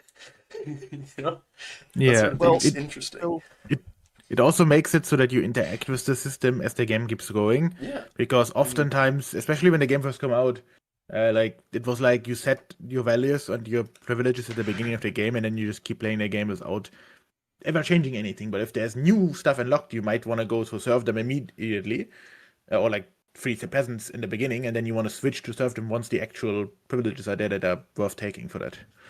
and So hear me that out. Hear would me be out. This interesting. might be crazy, right? But what if you go towards a societal value by taking all these really bad privileges, but it's really you that's what you want to do, right? Whatever.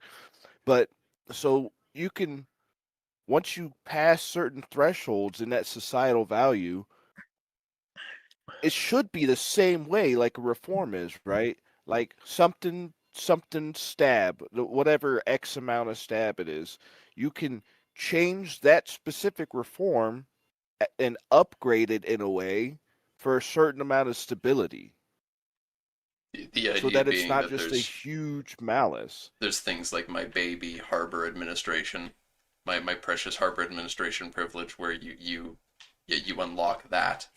Once you manage to get yourself to be far enough naval, you can take that and it pushes you even more. So give privileges like that too Yeah. is your point. Yeah, where um yeah, I'm sure we can do that. I'd love to make that sort of thing something that happens, especially with the magic versus mundane Yeah. concept we're gonna have. Where I'd love to have that Mhm. be a thing where you get to a certain threshold, you get to probably 50, because 50 is the typical break point for that sort of thing. It seems where you get to 50 magic or 50 mundane, and it opens up a bunch of stuff. Maybe even 25, you could have some small things just to make it just a little interesting. Whereas like, oh, even if you pushed a little bit, you get something new. Just I also do like that this is a way we can bring people to lock themselves in, because they're giving a privilege to some estate and it pushes the value. Because we were like saying we want them to be able to theoretically switch back and forth between magic and mundane. But but it'd take a lot of if work there's a if you did that. privilege, yeah, if there's a privilege that they implement on themselves, like down the line, they can hard commit to something, and then it makes them it actually harder to go back, because they would need to revoke more privileges. I'm in favor of that. It's going to take a lot of growing pains for us to make that system work, but I think it's going to be the pride and joy, the pride and joy of the Yeah, mod long term. That and the alternate ages, if we can somehow make that fucking work. God damn. yeah, that seems like a daunting subject. We'd need a big team for that. God damn.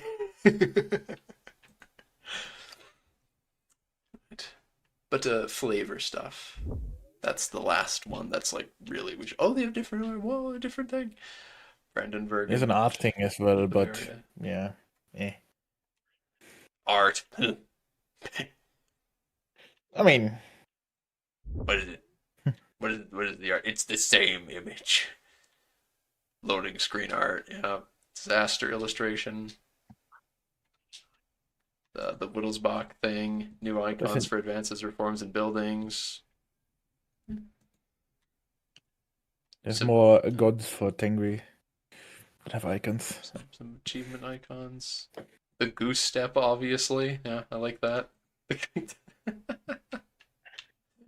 And late era portrait assets. Jesus Christ, finally. Looking all colonial down there. Appear after 1700, yeah. Yeah, they're coming to stop me from being so native.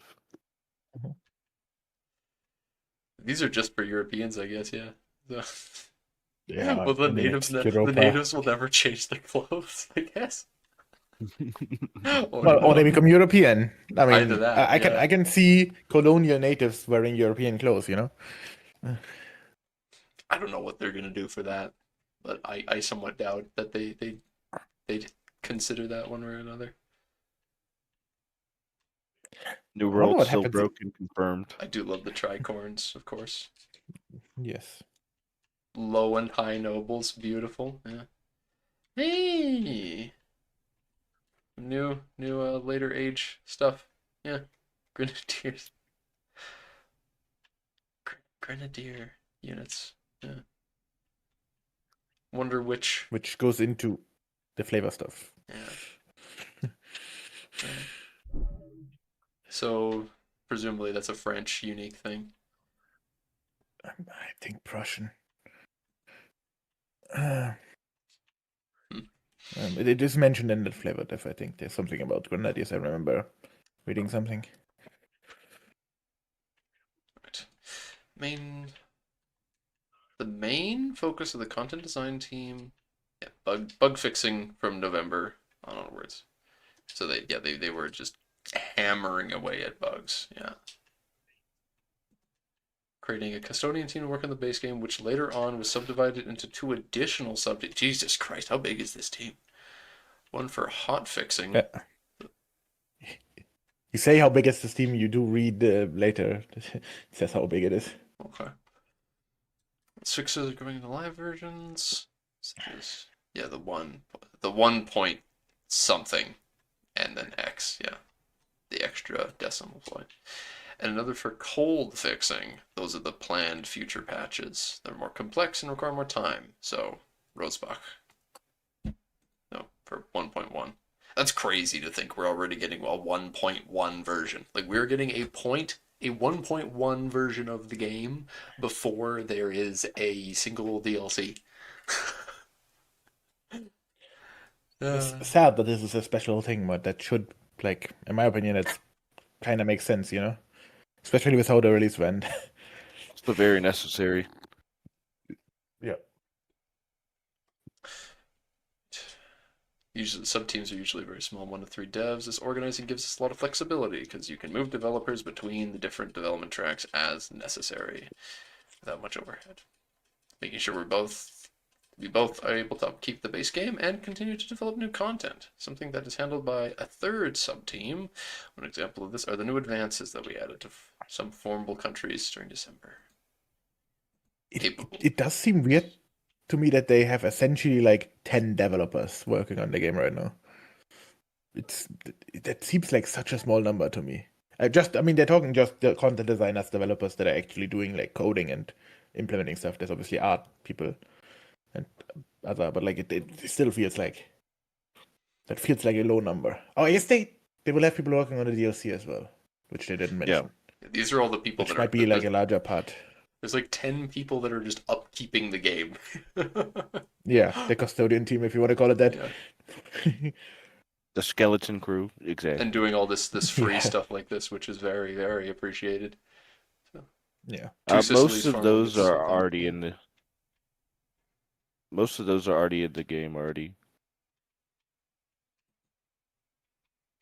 These advances? Eh? Are you sure? I mean, this is saying that it's for formable countries. So maybe they were in the game for non-formable countries. And Oh yeah, that's for oh no, that's no, for yeah, Naples. yeah. These are Oh, saying that these these were were done added during during December. December. Okay. Yeah. Yeah, these are the ones that Oh, were done. yeah. Mhm. These are already things that they've got. What the heck? The Manchu. I read Machu. So I read Machu and was thinking like Machu Picchu, and my brain was going boop boop boop boop from one spot to another until I got the notion of this being an Incan unique advance for cheaper cavalry because it was right after the Aztecs. It is interesting to see that there's a Renaissance era advance for Italy, which having it exist in the Renaissance, I mean, that's an achievement in itself. Expansion The of last one of those. yeah, I've seen the expansion of Sokoto one in game. I play a lot in West Africa actually, so this is a funny one. Yeah. Yeah, the expansion of Sokoto. Yeah, interesting indeed. Interesting. It unlocks religious war, but it's like age 3. So if you picked admin, you'd already have it, but if you didn't pick admin, then you can get it later anyway, which is a very interesting Huh. concept. Yeah, that's actually pretty neat. Continuation of the Renaissance. Yeah, as you're saying, culture, tradition, and influence go up. I did also see that in the game already, so yeah. Yeah, but call me crazy. I don't. I always go Diplo. You always go Diplo age 1? Yeah, Or every age? You always pick Diplo? I take the 5% annexation cost and the 2 diplomatic reputation over the proximity reduction. It's become over time. It is becoming more and more. See, before release and during the first week, I was completely Diplo. I was completely Diplo pilled. Then I started to become more like, I kind of like Diplo, kind of like admin, and then I went fully admin, and now I'm moving back to the middle again. I think people completely underestimate diplomatic reputation. Once you stack enough diplomatic reputation, you can start begging rich countries for money.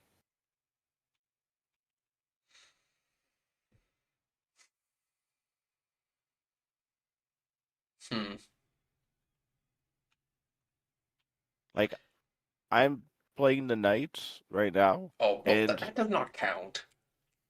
I'm halfway to getting money from France. That does not count. You're playing you're playing the Knights. They can get money from people without going Diplo bogus. Oh yeah, that's true. That's true. That is just the holy order thing.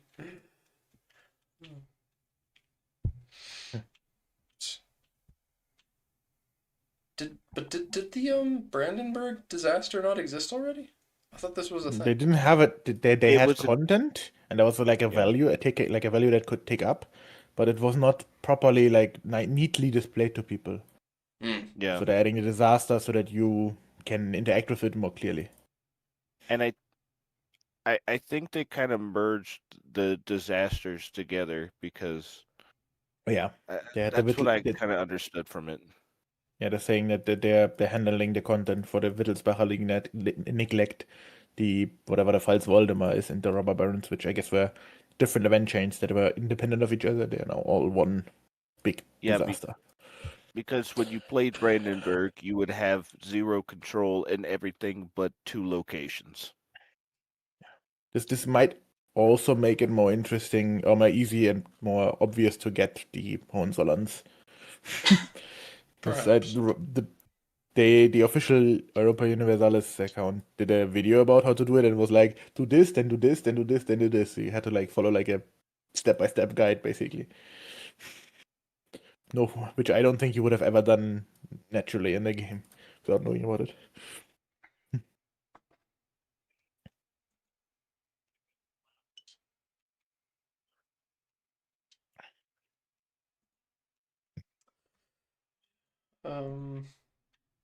To end it, you need. It's a Wittelsbach investment. So either the Wittelsbachs change their ways and invest up to 100 of this value, or they just completely neglect it. One of those happens. And you need to not have either of these modifiers for neglect or investment. And the robber baron issue. No, not and. You can you have this investment of 100, Oh. neglect of minus 100, or you don't have investment or neglect. So these are three options. And you need to have dealt with the robber baron issues. Yeah. Okay. Investment and neglect modifiers. Estates. I wonder how that's important to it. Ashkenazi patriots are showing up with this. Why? What? Oh God. What? Another disaster screen I'd have to look at. What? Actually, why is it showing Ashkenazi patriots? Because they got some. I guess there's somehow a location in Brandenburg that has enough Ashkenazi pops to be like, yeah, it's gonna flip. It's gonna flip to this revolt. But a 20% chance every month that a disaster-relevant event will happen. Oh my goodness. And then the robber barons spreading their influence. I don't know what these do, but... The river toll castle. I mean, you can imagine, they are barons and they're robbing, so you will lose control and tax wealth. Following content for German countries, 2 new advances for the culture group with 2 new buildings, and unique advances. Hesse gets an advance. 2 for Cologne, 6 for the Palatinate, 1 for Trier, and 2 for the Hanseatic countries. Alright. Okay. Give the Hansa more toys. And 6 new advances that unlock policies for chivalry order laws. So there can be more chivalric orders in Germany as well. That's nice. 2 new events. Good. 1 for Switzerland creating the Codex Mons work of art, and 1 for Trier creating the Codex. Do we need okay, great. Good for them. Good for them. You know, I'm German. I don't know what they're talking about. So. Oh no. But the river toll castle is a thing. This is advanced river toll, toll castle, except it's burghers instead of nobles. But it does increase possible nobles. It's the strong trolls toll. But like, what does it do that's bad? It doesn't seem to be doing anything bad. No, this is just something you make. Yeah. Oh, it's something you make because like the old castles are something that the nobles do, and they supposedly have a negative effect, right? But these ones don't seem to have a negative effect. Fun. So when you were saying troll toll, you're rambling about that, Nito. They finally added good troll souls.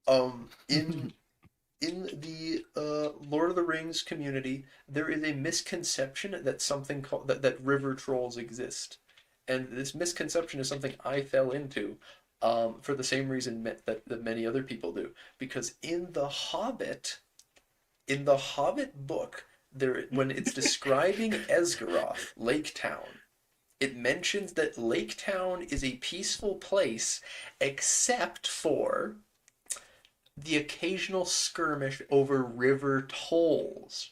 Now, it's a children's book. And trolls are in the book. But kids don't know what a toll is. No child knows what the fuck a river toll is. So the kid sees this in the book and thinks it says that the people on the lake are fighting river trolls. But river trolls don't exist. This isn't a thing. They're not fighting river trolls. They're talking about people getting mad about having to pay money to cross the river. So there's just a whole generation of people who grew up reading The Hobbit who think that river trolls are a thing in Lake Town and that they're a problem, but it's not, just because they didn't know what a river toll was. Yes, people think that, Eric, and I was one of them. I was one of them until I reread it and was very confused and had to look it up. Brother, you cooked yourself. I, I read it in school as a kid. I didn't know. This wouldn't have happened in German, This would but never. also I didn't read the books. No, like it's different words, Yeah, right? language. Yeah. Uh, yeah. Troll and But also I all didn't and read the books. So. well, you should have. He's So you he's are. saying he's illiterate. Mhm. I can read. I did You read a work lot, for the but experience. I did read the Hobbit. Like I got the Hobbit, but I found it um too old. I don't know, too like I don't know how to say it. Eric, I still don't know what a toll booth is. Are you talking about like payphones? Because those don't really even Oh exist my anymore. goodness. Yes, they do. Not here. They You, don't. you just, yeah. Isn't that way? That's like road toll, right? Where you pay when you're driving on a road No. you pay to drive Oh, on a road. yeah. We got Yeah, lots of yeah, national parks, and we've got toll booths into the national parks. Yeah. yeah. Yeah. Yeah. We don't have toll booths in Germany, but it's a thing. But River Toll Castle, you can build it in any location, and it well, okay, there's a check mark, but and I don't know what this is. I don't know what this symbol of a house is, but that doesn't look like the foreign building symbol, but it kind of does. I don't recognize it. But Maybe No. it's it. so well, presumably this building require. I assume the check mark will be like requires to be like on a river. um, yeah. I I don't. Why would you build this?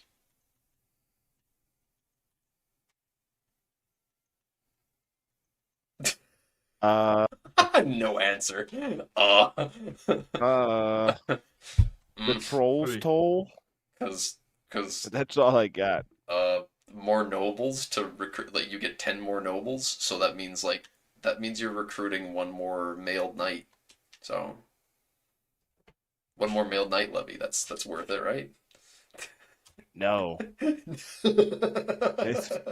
not.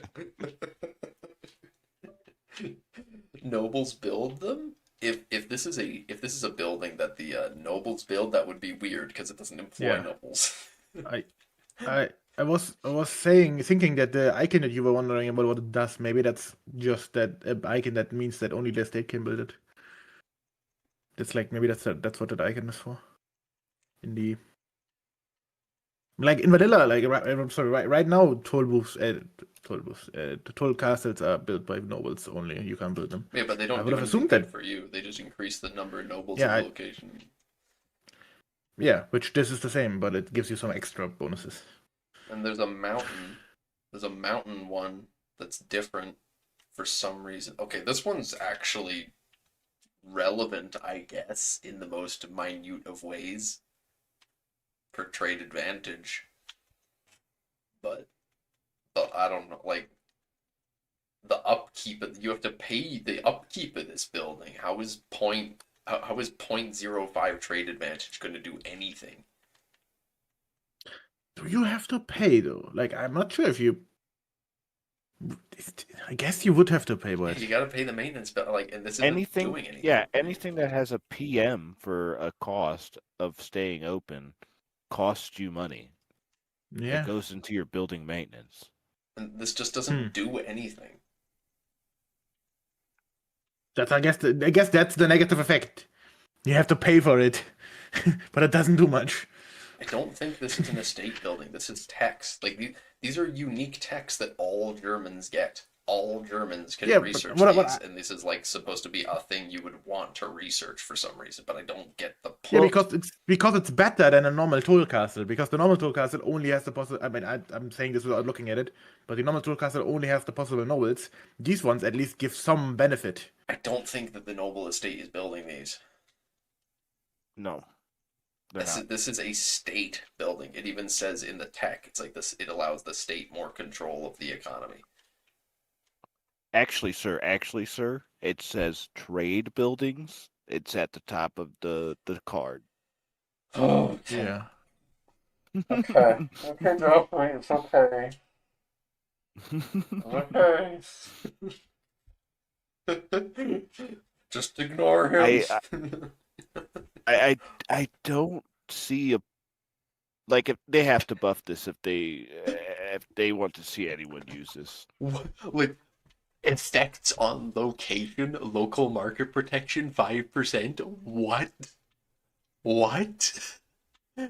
And 0.05 trade advantage? Are you kidding me? Are you kidding me? That's not gonna do anything. How many of the you would need so many of these to do anything at all. You you would need 20 mountain locations with a tall castle on them to get a single point of trade advantage. Do you realize how fucking useless this building is? Oh my god, I'm gonna scream. Do you That's why build I'm it saying because you it's want more demand for tools in your economy? No, because everything uses goddamn tools. I'm gonna tear my non-existent hair out. Are you saying you're bald? I'm saying I'm bald, and I've been looking at getting a one of those bald razor things that can help me shave my head even better. And the reason why we know it's not an estate building is it doesn't have the estate building like little circle tag on there. It literally has like the triangle pyramid and a banner behind it. Rasak and Eric in stream chat are insisting these are something yeah. nobles build, but I don't get it. I am very like confident that this would be something that the nobles would build. But It's not. Yeah, you're right. They An would. estate building would Yeah. have the estate triangle. You're right. There's Rasak, an icon for it. Rasak, if you are so confident this is a building the estate makes, the noble estate makes, or even the burger estate, if this is something any estate makes instead of you, then why does it in the description of the building claim that it grants our state a vital share of the local trade income on both of these? It 0.05 trade advantage is a vital share of the income. If you build a mountain toll castle in the Alps, you will get all the trade of the Milan market or the Genoa. No, yeah, you get all of it now. Congratulations. Well, we all know there's always that instance you're just like 0.05 trade advantage off from the person who owns the market. We No, I all know don't. this. No, I don't know this. I do not. And I certainly don't know a situation where I'm going to build 20 of these so that I can get more.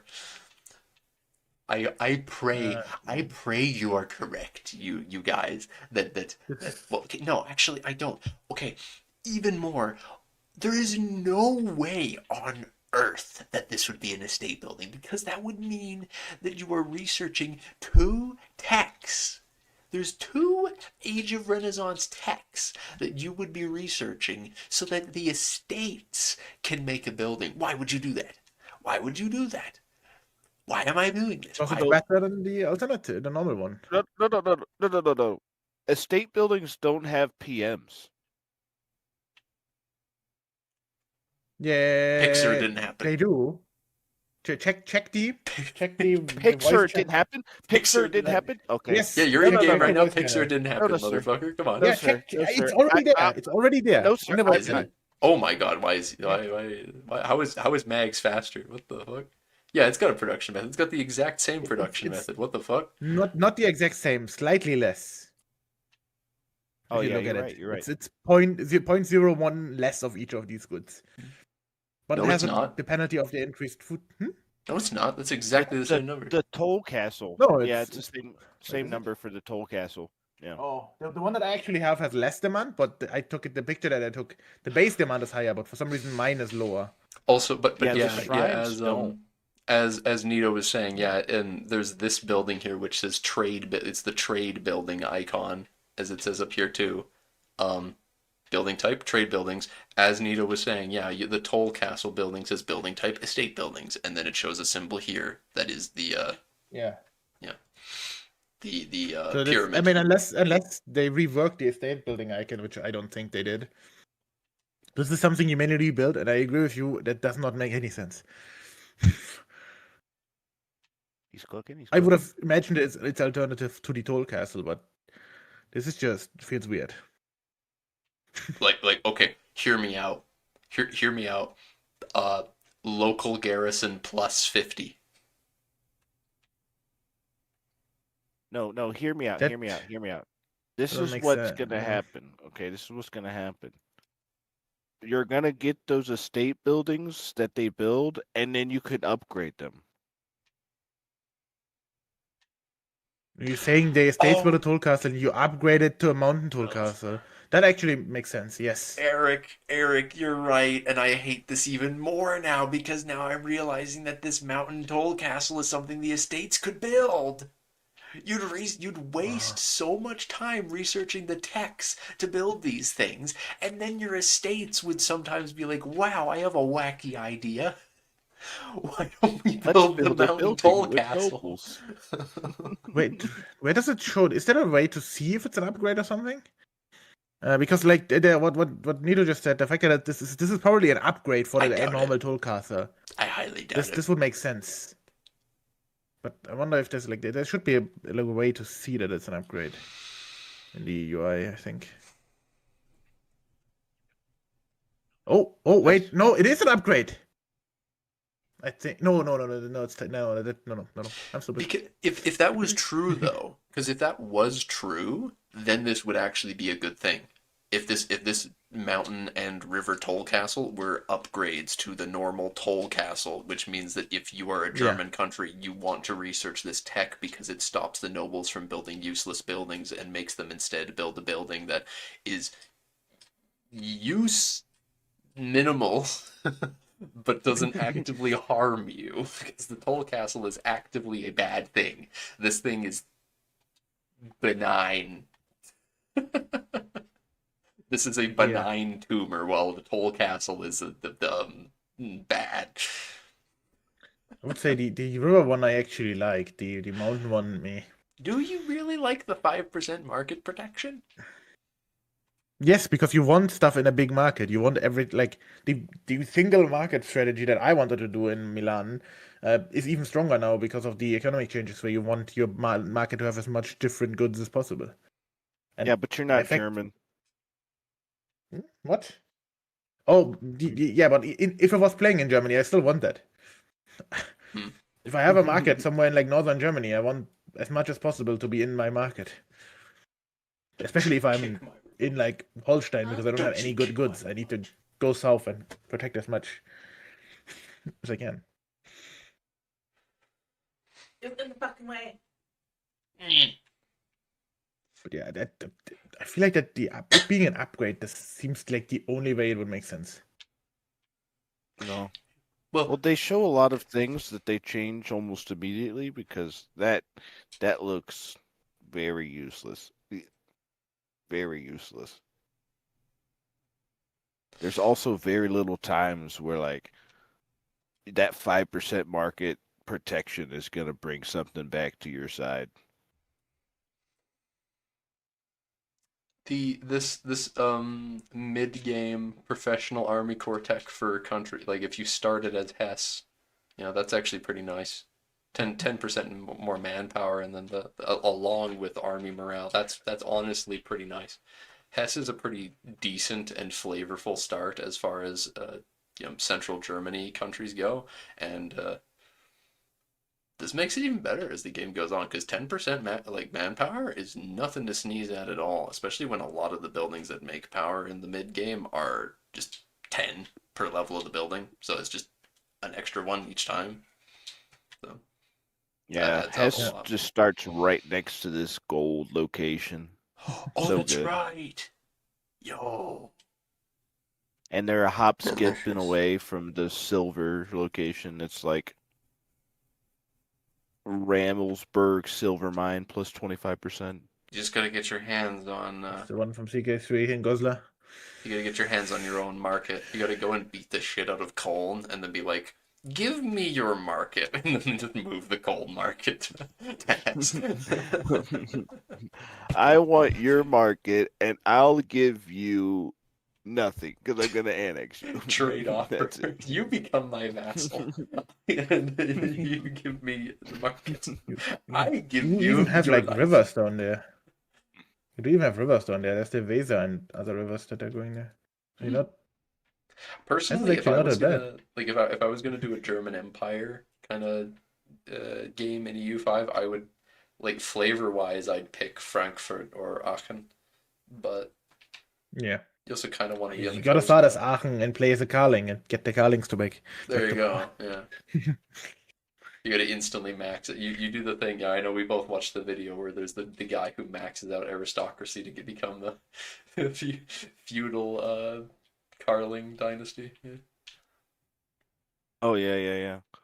I would be probably Württemberg. Württemberg's got Yeah, good it's shit, close I think, enough. too, actually. And they're strong, relatively speaking. I like. Yeah, the Swabian stuff is pretty cool. The Palatinate, though, that's just a short and sweet. I like that. Just short and sweet at the beginning of the game. Extra .1 legitimacy. That's that adds up. That's very nice. Yeah. And sorry, Mags, it's Fabia. I get it. You don't have to yell at me, all right? Jesus. I No, can feel it. that is an English term. It's Schwabenland in German. It's like different. Really? Schwabenland. Everything Yeah. has land in it. Well, it's yeah, because it's the land of the Swabians. I like how they're adding more content to these.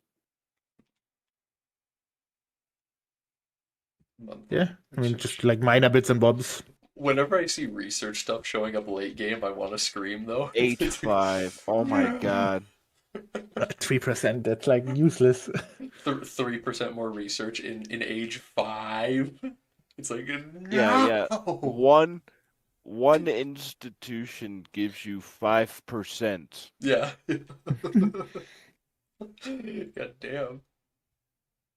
That is an interesting point, actually, as you say that. The fact that each institution gives you 5% means that, like, each individual, like, bonus, most of the time, each individual research bonus is not that significant by comparison. So, It needs to be like probably doubled this one, yeah. in the tech tree. For a late game, for a late game research advance, where they're, like, trying That to make needs it to be actually relevant. 10,000. It just needs to be 10,000. We need to max it out. They just have every tech in the game once they get this. Late game bonuses. Yay, I'm sure my world dominating hegemony will benefit from having 3% more research speed. Yeah. Oh, golly gee. In this MP game, late game, I'm sure glad that I got the 3% extra research speed. I will definitely get everything before my opponents now. No, but you don't get it. You rush this tech so that you can, Wait, take it ahead of time. Behind the time frame. Ooh. This is good. This is a good one for Yeah, cheer. that's a really good one. Yeah. Any base support for Parliament. Like, England is so comfy with the fact that England gets so much base Parliament support. I want to play England in a multiplayer game, but they're too strong. That's the thing. I mean, there will be a time where we do a majors game. Maybe if the patch drops as like a test game. Oh, that would See be what's funny. going on. And then Nito just kills everyone. He'd play, like, Nito would play Hess and then find some way to, like, jank the game into giving him late game tech or something. I don't know. What do you mean? Nito would play Egypt, obviously, if it's a majors game. Yeah. I got grilled in the generalists little thing because they're like, "Oh my God, you haven't even embraced any institutions yet. You're so greedy." I was like, "I don't need to embrace anything. I'm already way ahead of you." So you were in a multiplayer game with a generalist server, and they were saying you're greedy for not taking institutions. Well, it hasn't even gone to like Poland or Kiev or any of those places yet. I'm in Egypt. They're Yeah. all in like Th- Western Europe. I You was got like, more you guys important are shit to literally worry on about top than of it. tech as Egypt. You got everything you need. Like, Oh, yeah, because I'm literally about to be ahead of them by margins in economy. God. There's a France, England, Castile. They have like Kiev, Muscovy, and Bohemia, and I'm about to pass up Bohemia and France, and France is getting tithes. There's just there's so much there is so much food in Egypt with incredible production efficiency bonus, literally doubled in so many places the output of so many goods in the delta, Hmm hmm and then the river, of hmm course, for proximity, and then so much coastline as well. I just mm, mm-mm. They I would nerfed Egypt a lot though. I would adore playing Egypt, but I just can't because they're too strong. I would never have fun doing it. But that's exactly my kind of country right there. That is I want a piece of that. Yum. Oh, society with the donkey. I find Elefantenbund quite interesting. What does It's that mean? it's Elephant Federation, I guess, Okay. or like Elephant Order. Like I don't know the direct like So it Bund in this essentially means sense. the same thing as like the Order of the Swan. It's just an for Yeah, the elephant. Yeah. it's a German. But it's German. It's in Yeah. German, so it's like that's why it's interesting because it's It's like because Germany obviously colonized parts of uh Southeast Asia. I have a, That's what I have a that feeling was. that this was a historical. Yeah, it's a historical. Oh, Or it's not German. It's Austrian. It was a historical Austrian added um the following. Age of Saxon Defender. Hess Yeah, the new units. yeah. So they're getting new units. Hess Jaegers. Oh. Yes. Yes, do you want me to Everyone's, cook you with Jaegers? everyone's favorite mercenary. From the less important of the two wars in 1812. Actually, they probably fought in both wars in 1812. Not a. Yeah, yeah.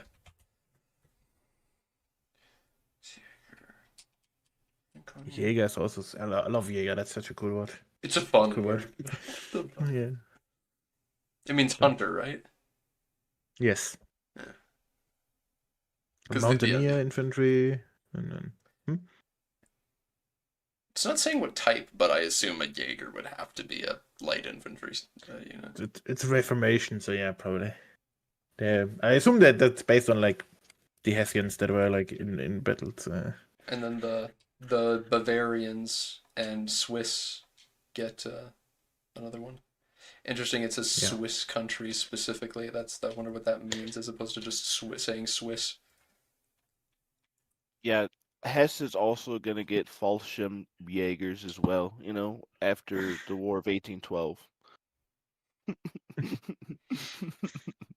They're gonna be with Halo jumping. with magic and dragons, there might be an argument. Like, I mean, for paratroopers dropped by a dragon. Where's the Air like Force at? magic? I'm saying.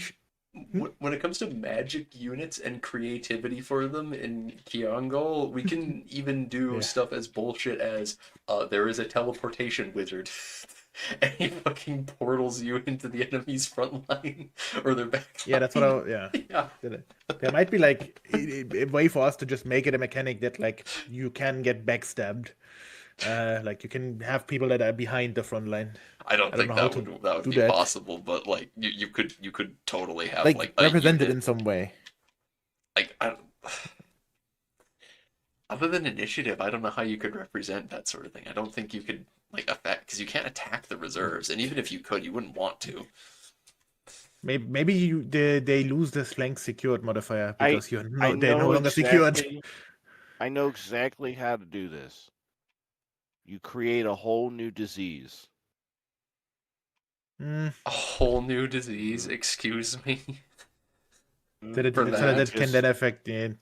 It's probably too yeah. Well, abstract. so diseases affect modifiers for armies and navies if they have the disease. Specific diseases have specific modifiers. Yes. I feel like if anything, the way to and right now the way I would think it would work is that you have a you work with the reducing the enemy flank secured modifier somehow if that's possible. Okay. So if your unit that attacks that modifier without actually destroying the flank first. So that, like, I doubt that that's a thing that you TV can got do. in the blast radius. yeah. Maybe it's also just not worth doing that, but it's because there would be lots of things. You could have Gyats that are like gliding in behind the enemies and stuff. No, the name. Why haven't we come up with a name for them yet? No. I'm pretty sold on Gyat. Sorry. You don't know what you don't know what. Oh, Charlie, do you figure out what I'm talking Oh. about? Yeah. Yeah, what am I talking about? The yachts. Yes. She knows. She knows. I was like, what could he be referring to? A Oh. name for them. The best race with the most creative name. That's what you want to call it. That's not me. That was dark. Oh. Unique gods for the Tengri finally. Maybe I'll actually stay as them if I ever play the Golden Horde. God, is someone playing the Golden Horde in that MP, Nito? Sir?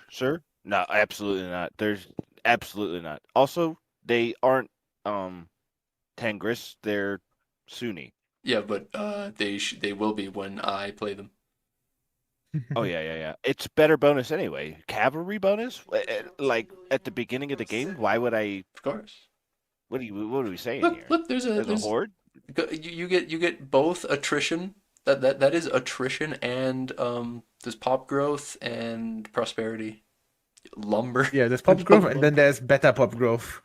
Like Nito was saying, like Nito was telling me that like prosperity just translates to pop growth. So that's kind of 10% prosperity is 2.02% pop growth. I'd play if I was playing Tengri though, it would be a pretty tough choice between either doubling down on the prosperity because it's a rare, or even more attrition for enemies. Also, I'm gonna tell you right now, if they kept the changes for the prosperity while doing this whole population growth by having more food storage, there would be an integer overflow. With that word. You can say the word pot. Well, sure. You can say marijuana on stream. But instead what happened is because you decided to text me, the whole stream just heard wham wham wham loud into the microphone. We didn't hear that. Don't you guys At least love? Okay, you didn't hear it, but the stream does. The stream hears it. Charlie heard me saying pop growth and thought I was saying pot growth. Now I'm really confused. I was like, you put pot to your game. What are you doing? Why not? Actually, well, hemp is an important resource. You make books with it and shit. You make clothes. Yeah, we made rope out of that stuff. Everyone needs 50 feet of hemp and rope. Government mandated 50 foot of hemp and rope for everyone. And I'm dating this. I decided God, I need what to I want play to be tied down D&D. to. This was my choice. I decided this. She's acting like we're married. God damn. You can leave. You're allowed to leave. No one's stopping you. I can't leave. Exactly. No one else wants me. No one else knows how fucking weird. EU5 does have pots in it. It is an industry. You can make pots. You can make pots and you can make marijuana. You can. So. You can make pots, and you can put them in cups. Huh? Why do they make pots and put them in cups? Doesn't a Understand cup that. has to be smaller than a pot by definition, right? Listen. You don't know how big my cup is. What's it for? What? I'm scared now. What? Hey, There's wait. got to be some way to cover my face, you know? Yeah, this man plays too much Elden Ring. Yeah. What? Okay.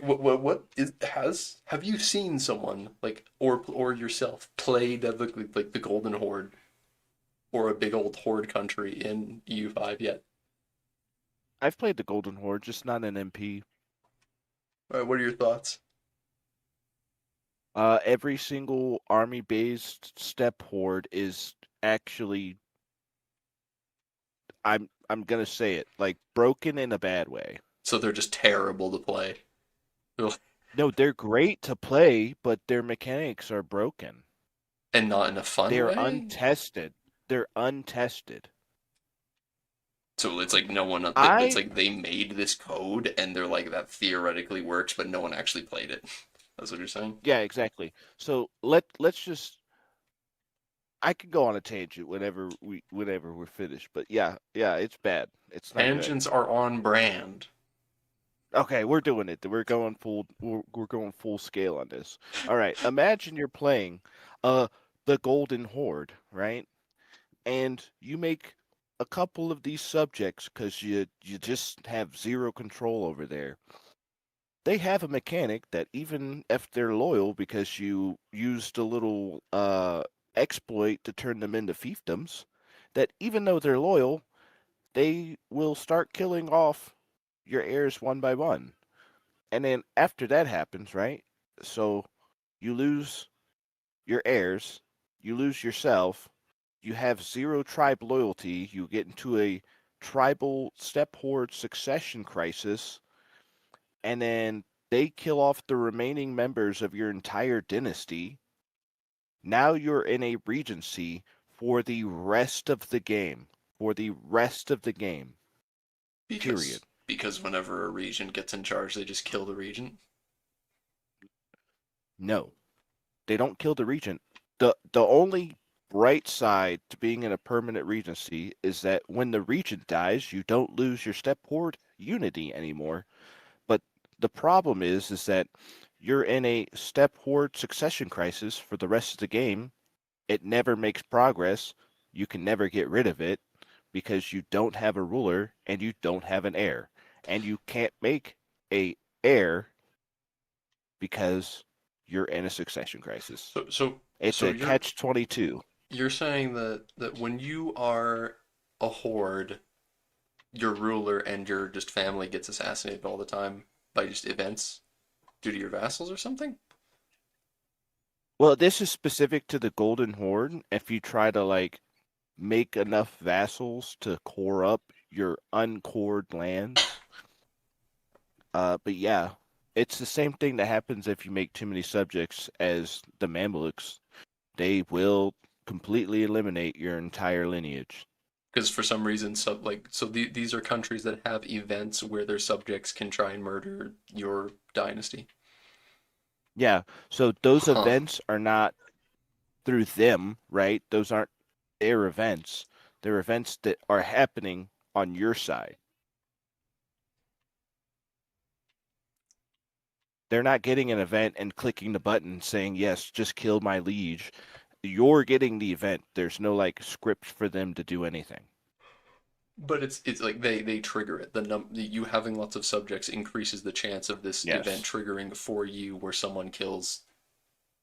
Yeah. That's But weird. either way, No, you're weird. like the first time you go into a horde succession crisis, because you will, especially as the Golden Horde, because your guy's like 67 or whatever, and then your 6, 7. next heir is like, yeah, 6'7", 6'7", and Well, then I'm the older. heir is like 45 or something like that.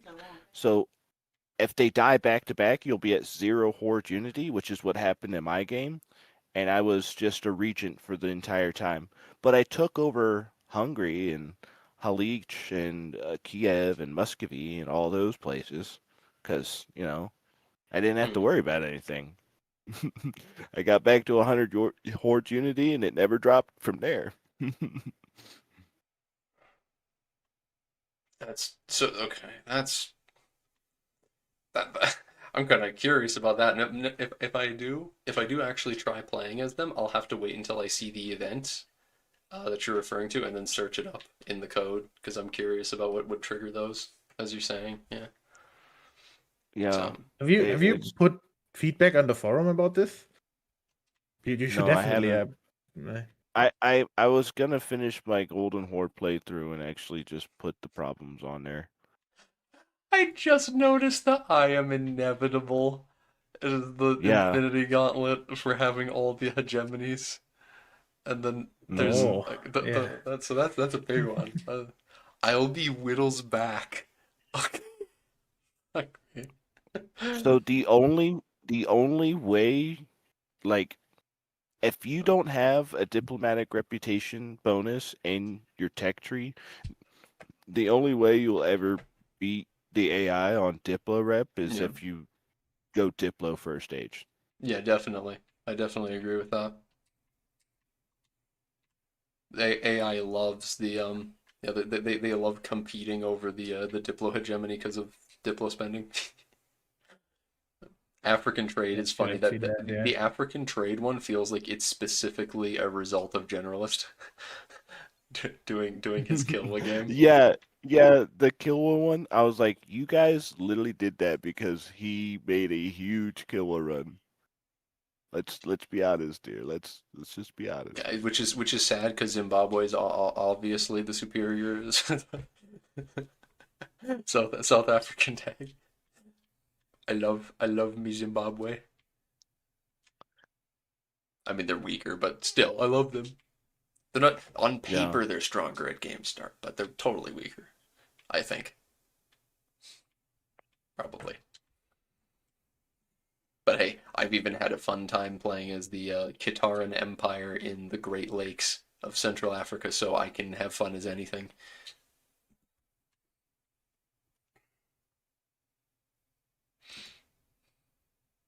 I need to start streaming myself playing my pagan Norway game I was playing ages ago again.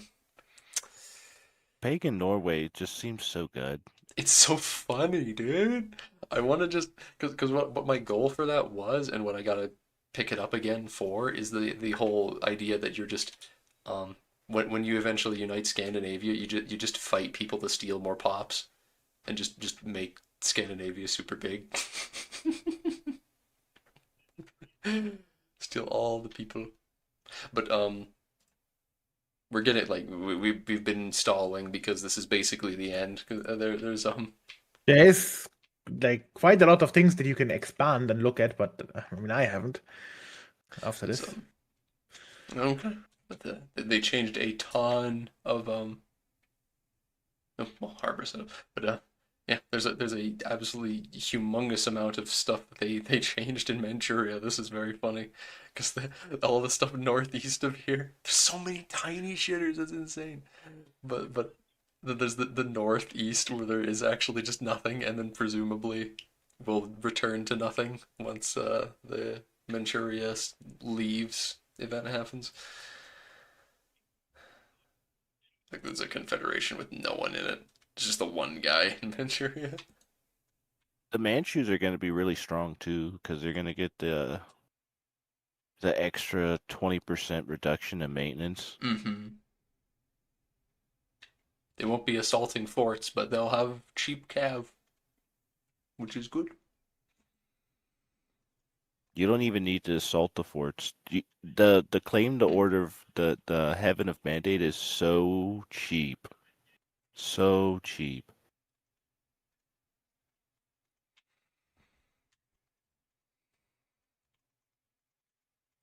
Of course. Of course, the Guangzhou region, I think it's called, has the best harbors. where all the Yeah. European trade ports were. Food and tools. Well, there's Oh. there's a couple of trade ports through there, but they're definitely not in the game. Mesoamerican copper tools module helps us to nail down the rework. Added more stone, copper, and lumber to Mesoamerica. That's a good thing. That's a good thing. Yeah, yeah, yeah. My face when I tried playing Cahokia and I realized that for the next 250 years I'm going to be using exclusively stone tools and I'm going to need to unearth an ungodly amount of stone to do anything. Yeah, Uh, yeah, for sure, It's for funny sure. how that Well, works. you can unlock iron, but you can't use the call to frontier. You actually have to settle those Yeah. locations. Because if you colonize it, you get 1 free IGO, right? Yeah, that's right. Forgot about that. That if you do a colony on an iron location, you get the iron anyway, which is very goofy. And I don't like that is the case. I hope they fix it because they're well, I don't know. Now that I say that, I can't think of any situations where in Kiangal we're going to be making RGOs that you can't exploit early game. I mean, Because there will be, I guess. like even with the fantastical resources we're talking about, like bluestone and shit, like those will be resources you Yeah. can still exploit. It's just whether or not you can do something with them or not. Yes, you can mine them, but they might just act like stone. Yeah, the blue rock That's would something just you were saying, right? yeah. The blue rocks would be absolutely horrible to transport as well, but yeah, they'd function just like normal stone. It'd be a different production method. Same with the wood, the fancy magic divine wood stuff from Nayalpa. That You can creates just use it. infinite wood forever.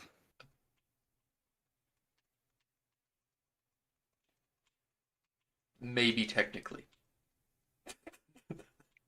Maybe magically. Well, it self heals.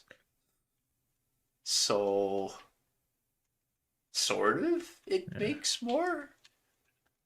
What if I split it in two? Does it heal back the other half like a worm?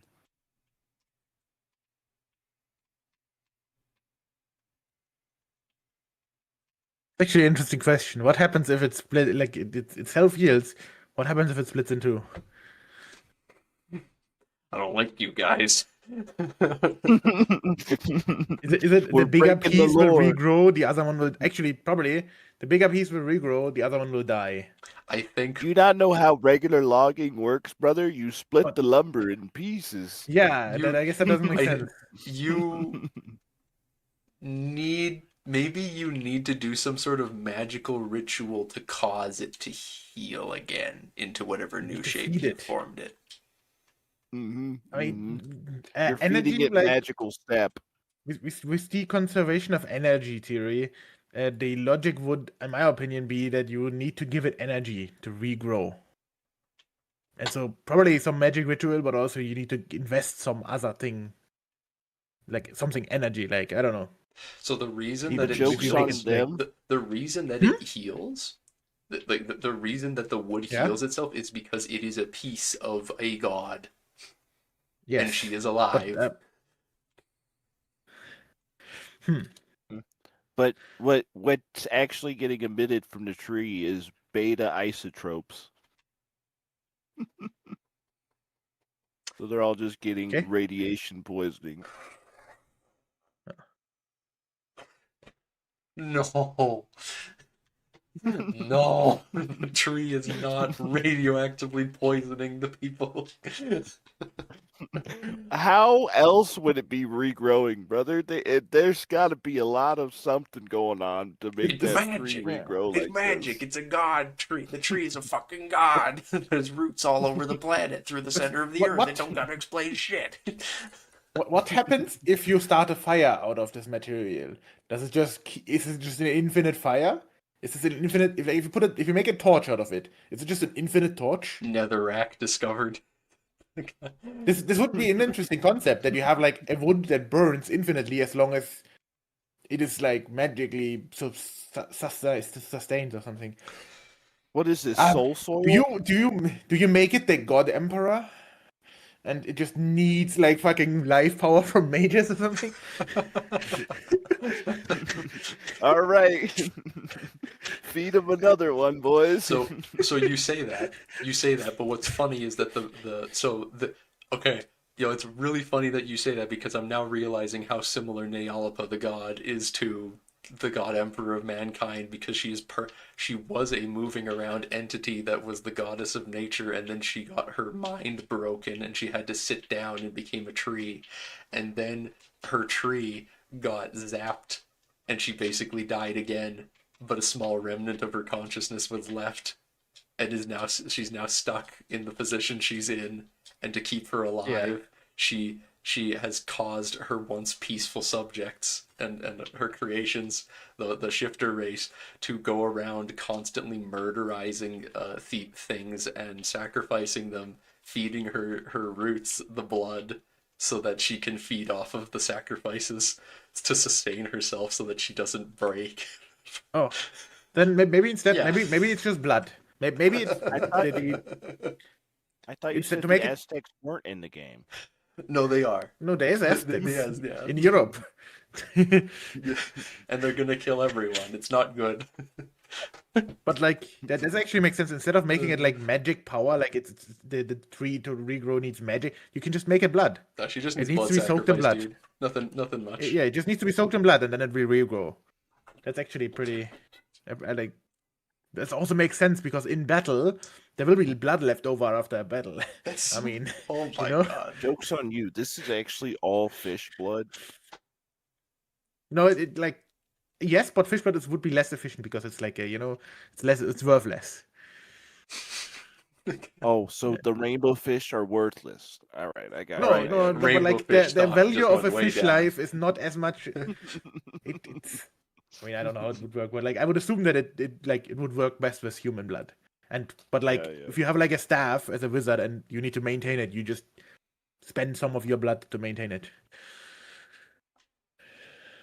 Wait, what? It was yellow, right? What was yellow? The wood.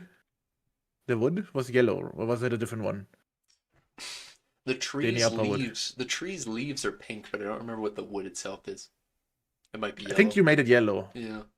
But red would make a lot more sense if it's a blood sacrifice, but Because maybe there's a way.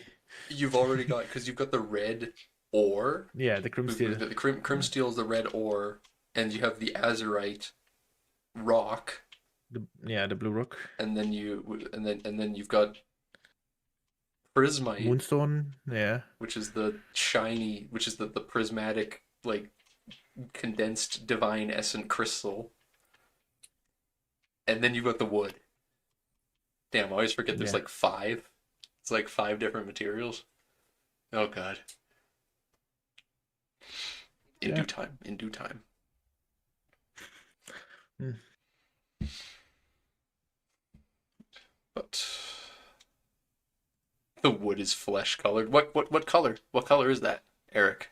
What's flesh color? Yeah, that would mean What- it's like oh. red. What color specifically are you referring to? Tell him, Eric. Tell him what flesh color looks like. I What need to know. color is Oh it? no. Well, I guess if you have like jaundice, which is like a liver illness, your blood becomes yellow. So because the red blood cells break down, so maybe the process. Maybe the process of that feeding causes the red blood cells to break down, and it will. That is why it turns yellow. Like the blood will turn yellow when it's. being Is used. this The tree gymnastics a going on. newborn infant? No. Is I mean, this tree is a it newborn like infant? if you Jaundice? take a piece from a god and it's No, I wasn't saying like that it's like having jaundice. I'm saying like there is I'm trying to base it in science a bit. So like there is a mechanic like in the body that can turn blood yellow because the red blood cells get damaged or like use up. So if that is the thing, then that would explain why the wood itself is yellow Well, she's because definitely it's soaked in damaged. blood. Yeah, it's Megs, soaked in Megs, blood. We're and not using... we're not a video game or a robot, brother. We don't have mechanics. We have biological. We're Yeah, biological. but there is a thing in the human body that makes blood turn yellow. That is a thing. Yeah, that's So like true. That's you can true, you that's can true. I It's love not unrealistic to say it's using blood. The red blood cells break down and then it turns yellow. That's why it turns yellow. Mags. I It's love because to we're It's enough. actually imagine part that. predator. I love to imagine someone watching this entire VOD and then getting to the end and then hearing us yap about whether or not blood can turn yellow. And if that And would what make sense as an flesh color explanation looks for a like. god tree to be yellow. Yeah. Uh, I'm just saying there's a way to make it make sense. I need you to be my biology teacher from now on. So you know about the birds and the bees? No, brother. This is not my third child that I'm about to have very shortly. Well, I thought you only had one there's kid. like Oh this my stork god. that comes and brings it. Yeah, the stork. God The damn. stork's been here like every night that I'm not here. I don't know why. He only visits when I'm not home.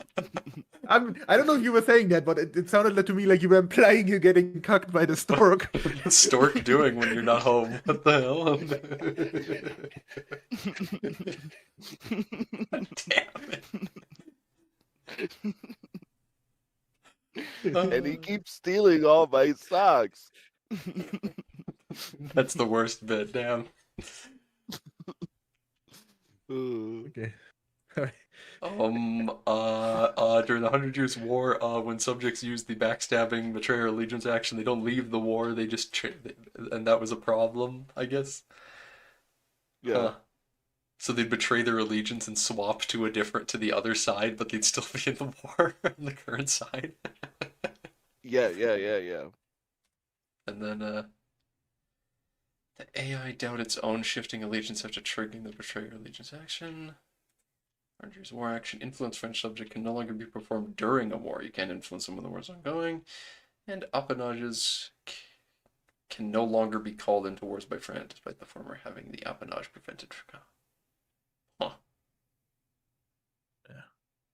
Oh, and there's a version where France can lose the ability to call any subject. Oh, jeez. France needs it, though. And then the Red Turban Rebellion, I don't know anything about this. No one cares. No one cares. No one cares. I'm No, sorry. somebody no one cared. There was like somebody Leno. responded to it and made it this respond. Leno cares about the RTR, I guess. Yeah.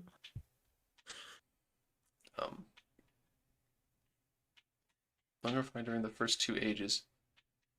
So the Red Turban Rebellion doesn't happen until Discovery? Oh, okay. Oh no! The crisis of the Chinese dynasty is like the crisis of the Ming dynasty thing. So that's different from the Red Turbans, which happen immediately, basically. Okay. Mm-hmm.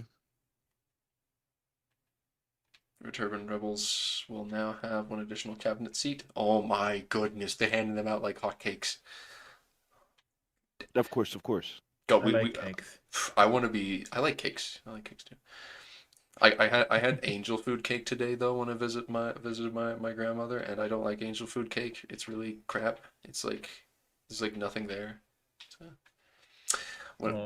when it comes to making this modifier, like when we autistically go and try and make like a list of different modifiers eventually, and how valuable they are in regards to like giving countries unique bonuses.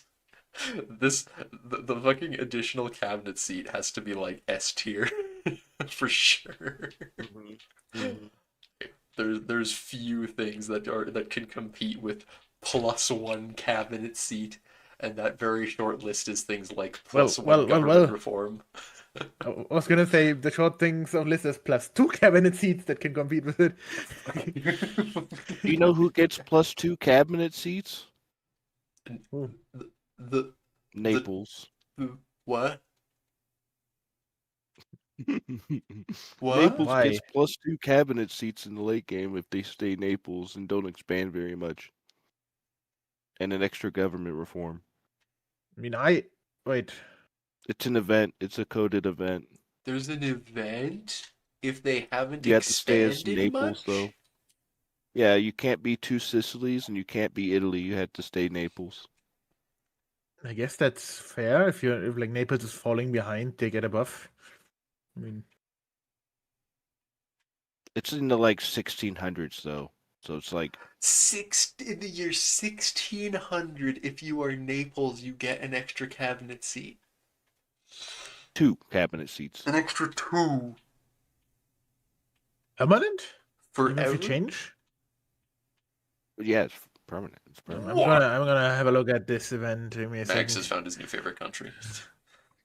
I'm pretty I sure might this I is might become the Naples in the multiplayer session. I'm going Tuscany, then I will form Naples. Can you form Naples? Then I wait for that What? event to happen. I think I can. Naples is formable. I can form Tuscany.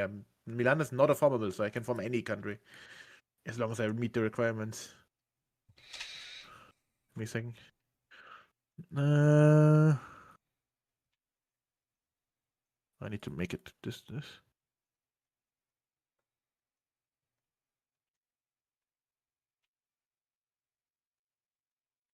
Oh, that's Naples is. Wait, Naples. Oh, Naples might not be formable.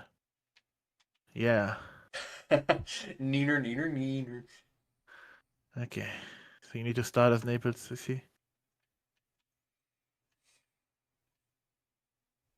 See, you think that I'm gonna do something like Savoy next time that we start a new campaign, but I'm actually gonna do Tunis so I can form Carthage. Mhm. Or the crackhead the crackhead Sicily thing where I play Sicily, then flip Maltese, and then form Carthage, fucking Catholic Carthage. Oh Uh, God. I love the Maltese culture.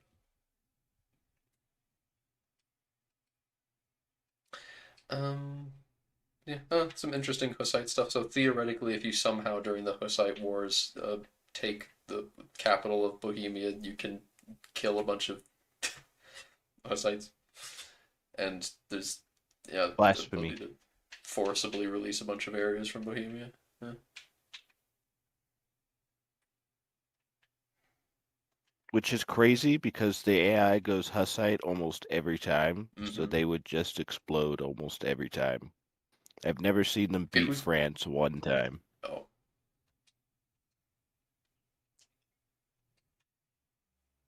Does France take anything from Bohemia? No. They just keep declaring war on them for no reason. Money. Money, money, money, money, money. lots of the Hussite Wars suppress Hussitism. No longer cost between 50 and 100 war score. Now cost 25 to 50 at most. Huh. Did you find the event? Not yet. There's lots of flavor Naples events. I'm at the idea 100. There's like this seems to be like, yeah, lots of them. There isn't in the flavor Naples thingy. There's nothing that's like, is it cabinet seat? Can be nothing like that. You get cabinet seats, 2 of them. Okay. Okay, Look at the modifier. they fixed the Sengoku Jidai. That's good. Very good. On paper. On paper. Okay, they will still have the problem of like weapons and tools in Japan being prohibitively expensive because of all the random bullshit that the clans are making, but the fact that it now just checks what clan has the most buildings, then Well, give it to that them. actually gets fixed relatively quickly.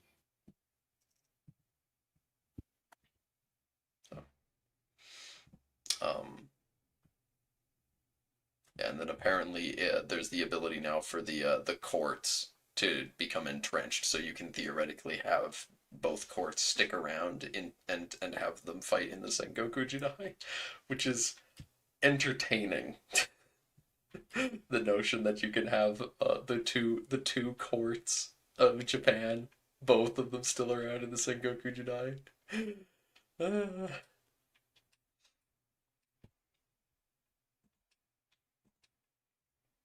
It sounds like a theoretically fun game, but I'm still very skeptical about it. Yeah, I'm super skeptical about it. Yeah. Requesting a cardinal is now much cheaper during the Western Schism. You can do okay. Huh. Being on the losing side of the Western Schism will now remove your cardinal seat. Oh, oh no! You would just lose your cardinal seat if you chose the wrong side. Oh, I would no. assume you lose them for not choosing a side too. Maybe. Hmm. And you can do a parliament issue for giving you extra religious influence. That's nice. I found it. You found it? Yeah, it is true. There is a modifier that's the Serene Republic of Naples. Gives you 1 extra government reform slot and government size of 2. So you get 2 extra councillors. Yeah, I was about to go into Naples and Serene find it, but Republic yeah. of Naples? Yes. It's a thingy you can get. It seems to be tied to like some sort of a world. You need to be a republic. Yes. That sounds like an event that would be like during a certain year if you're playing as Naples, or if like during a certain year Naples exists and then they have Yes. a scripted revolt, and then that That is the revolter case. tag gets this bonus. Yes. It's Massanileo's revolt. It's like in the 1600s. He was born 1620, and he can Yeah. have a revolt. I highly doubt that modifier would stay after the revolt. Oh, it This is does. the- It's You say it, it's a government reform. You get that. It's a government reform. You get the government reform, the Serene So- Republic of Naples. Oh, the government reform gives it to you. Oh, did you say Yes. this? This is Oh, no, Massimiliano. that's him. Yeah, This is the that's guy his that revolt. did the revolt. Masan Nielo's revolt is Revolt. July 1647. And historically. then that reform just gives you, yeah, okay, that's interesting. Yeah. Honestly, at that point, if you're playing as a revolter tag from Naples and you pull it off, then that's Yeah. I think that's deserved. Not free. That's far from free, I would but say. if you pull it off at that point and it's in the 1600s, sure, you deserve it, King. But Well, do you deserve it, consul? Because it's a Republican revolt. yeah. Sorry. Yeah. You Oh deserve my it, Consul. goodness. Yeah. Oh my goodness. We just fought a war over this, Joffrey. What are you doing? I'm assuming that they Yeah. might actually have their own little government flavor, yeah. What's it called? Oh, it's the Serene Republic. There's 2 new actions in the complacent decline disaster. I really am curious to see that. I want to see that in action. Yuan and Mamluks now start with 25 and 15 complacency each. The Mamluks already are getting complacency because they're so big. Oh god. Well, I assume the rise of the Ottomans will give them some suitable rivals that reduce their complacency. Yeah, assuming that Nito doesn't just kill them instantly. Yeah, I guess. Ooh, Which he what? probably does. Huh? Huh? The Ottomans. Wait, can you, as the Mamluks, become Turkic and get the Yes. become? Yes. Okay. Yes. You can do that day one. Yeah. Yeah. Why fight the Ottomans if you can just become? I mean, not the Ottomans, but like the Turkish. Become the Mamluk Sultanate of Rum. Yeah. No. Well, the reason for that is because you will literally become like the strongest power in the region. You can take it over. Yeah. The HR is the most complex IO we currently have, so we put a lot of effort into making further fixes and improving it. It's also very dependent on AI behavior, which makes it quite challenging. Nevertheless, we've done the following and we'll keep working on it following the feedback we received during the open beta. The HRE now requires the ruler or heir to be of the imperial religion before you become eligible to be elected. Fix the tooltip of demand unlawful territory action so it shows that it is only targeting provinces with conquered locations instead of provinces with non-core locations. So if something's been integrated, you can't target it, I guess. Yeah. Okay. The For HRE what now? AI will no longer declare no CB wars within the HRE. Enforce religious unity country action now gives imperial authority directly in the action itself instead of triggering the event. Okay, wayward sheep returns. The HRE gains minus 0.5 monthly authority penalty if the Emperor is in an offensive war against another member of the Empire. This only applies to the enemy war leader, which means HRE members which just join an ally against the Empire will not trigger this penalty. For members of the HRE declaring no CB wars within the HRE now has a double cost, where it was 75% before. Outsiders take double the antagonism penalty, and members in the HRE get 125% antagonism penalty as opposed to 75 it previously was. They're gonna get to some banking country stuff. That's interesting. More potential tweaks for the HRE in the pipeline. They require more time. Yeah, it's gonna take ages for them to properly get the HRE in a really good state. It's rough, but Yeah. banking countries. And Eric, tell you right now, if we did an all Japan game, I already know which Japanese building based country would absolutely stomp all over everyone. You gotta play the courts. And then the one that's way, way, way weaker than the other will just instantly die. That's true too. No, there's one that has like an instant like H1 tech that's way better than what anyone else gets.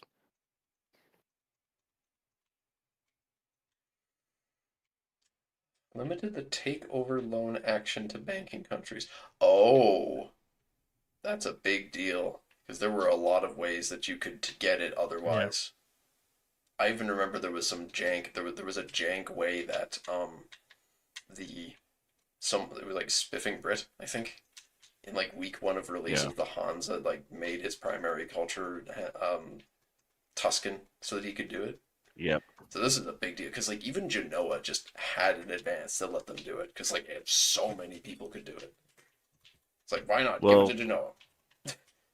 I feel like Genoa and Florence, like that should be fine. Like, but if you change your culture or anything, if it's like a country bonus thing, I'm fine with that. I'm fine with it being a country bonus to just your tag, but not But not a linked culture to your thing. culture. Right. Okay. And an event for the creation of the scene.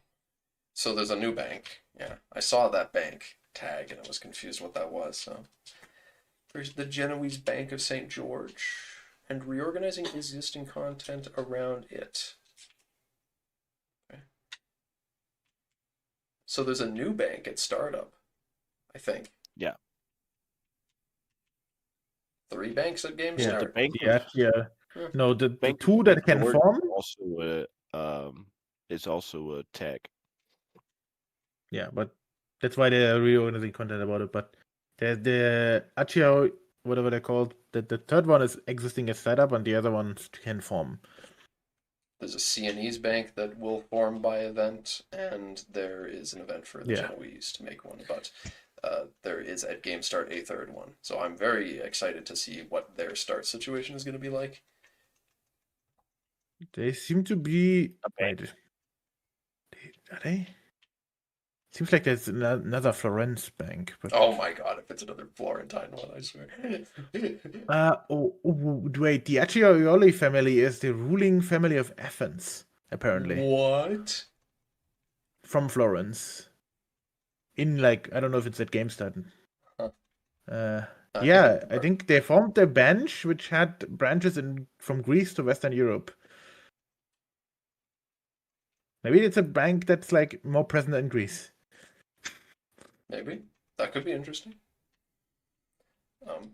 In other news, though, we've got AQ and QQ, the black and white sheep, respectively, are possible revolters. That's curious. And reorganize the areas of South America. Huh. Okay. Change that. This is stuff that Eden would be like, oh, yes, I know what that I was gonna means. say Eden might be happy here. He might be happy or pissed. So for 2026, we have two main goals for content design. On one hand, keep improving the quality of the base game with more fixes and improvements, while keeping adding additional free content to the base game patches. In this regard, I think that 1.1 Rosbach give a good idea from what to expect. If this is a good idea of what to expect for the free updates, then yeah, I'm a very happy camper. What our main field of work is in regard short-term, mid-term. Another sub-team has already started working on further setup for the 1.2 patch. How many?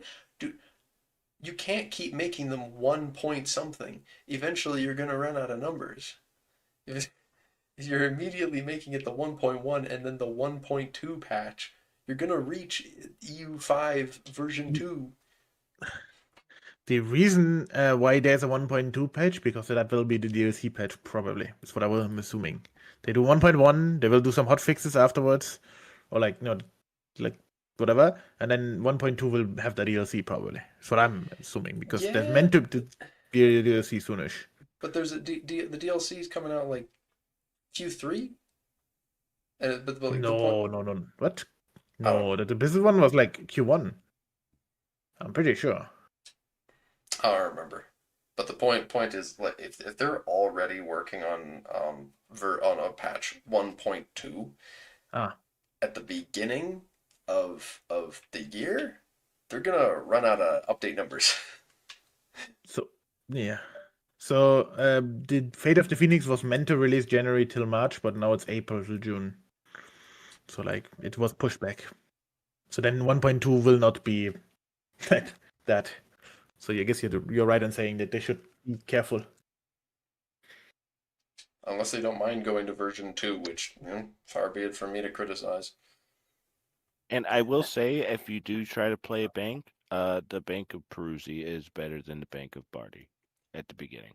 Yeah. They're a lot larger, yeah. No, they're the same exact amount of bank sizes, but one of them has a bank in Bruges and the other does not. Oh, that's and what Bruges it is is. huge. That's where all that extra tax base comes from. That's crazy. Yes, Bruges is huge. Bruges is like what is it, 66 or something like that? 66 tax base. Yeah, it's bigger than France's capital. But it's much better than the Byzantine's capital, France's capital, England's capital, and the place that you get in Alcuts put together. It's just that good, yeah.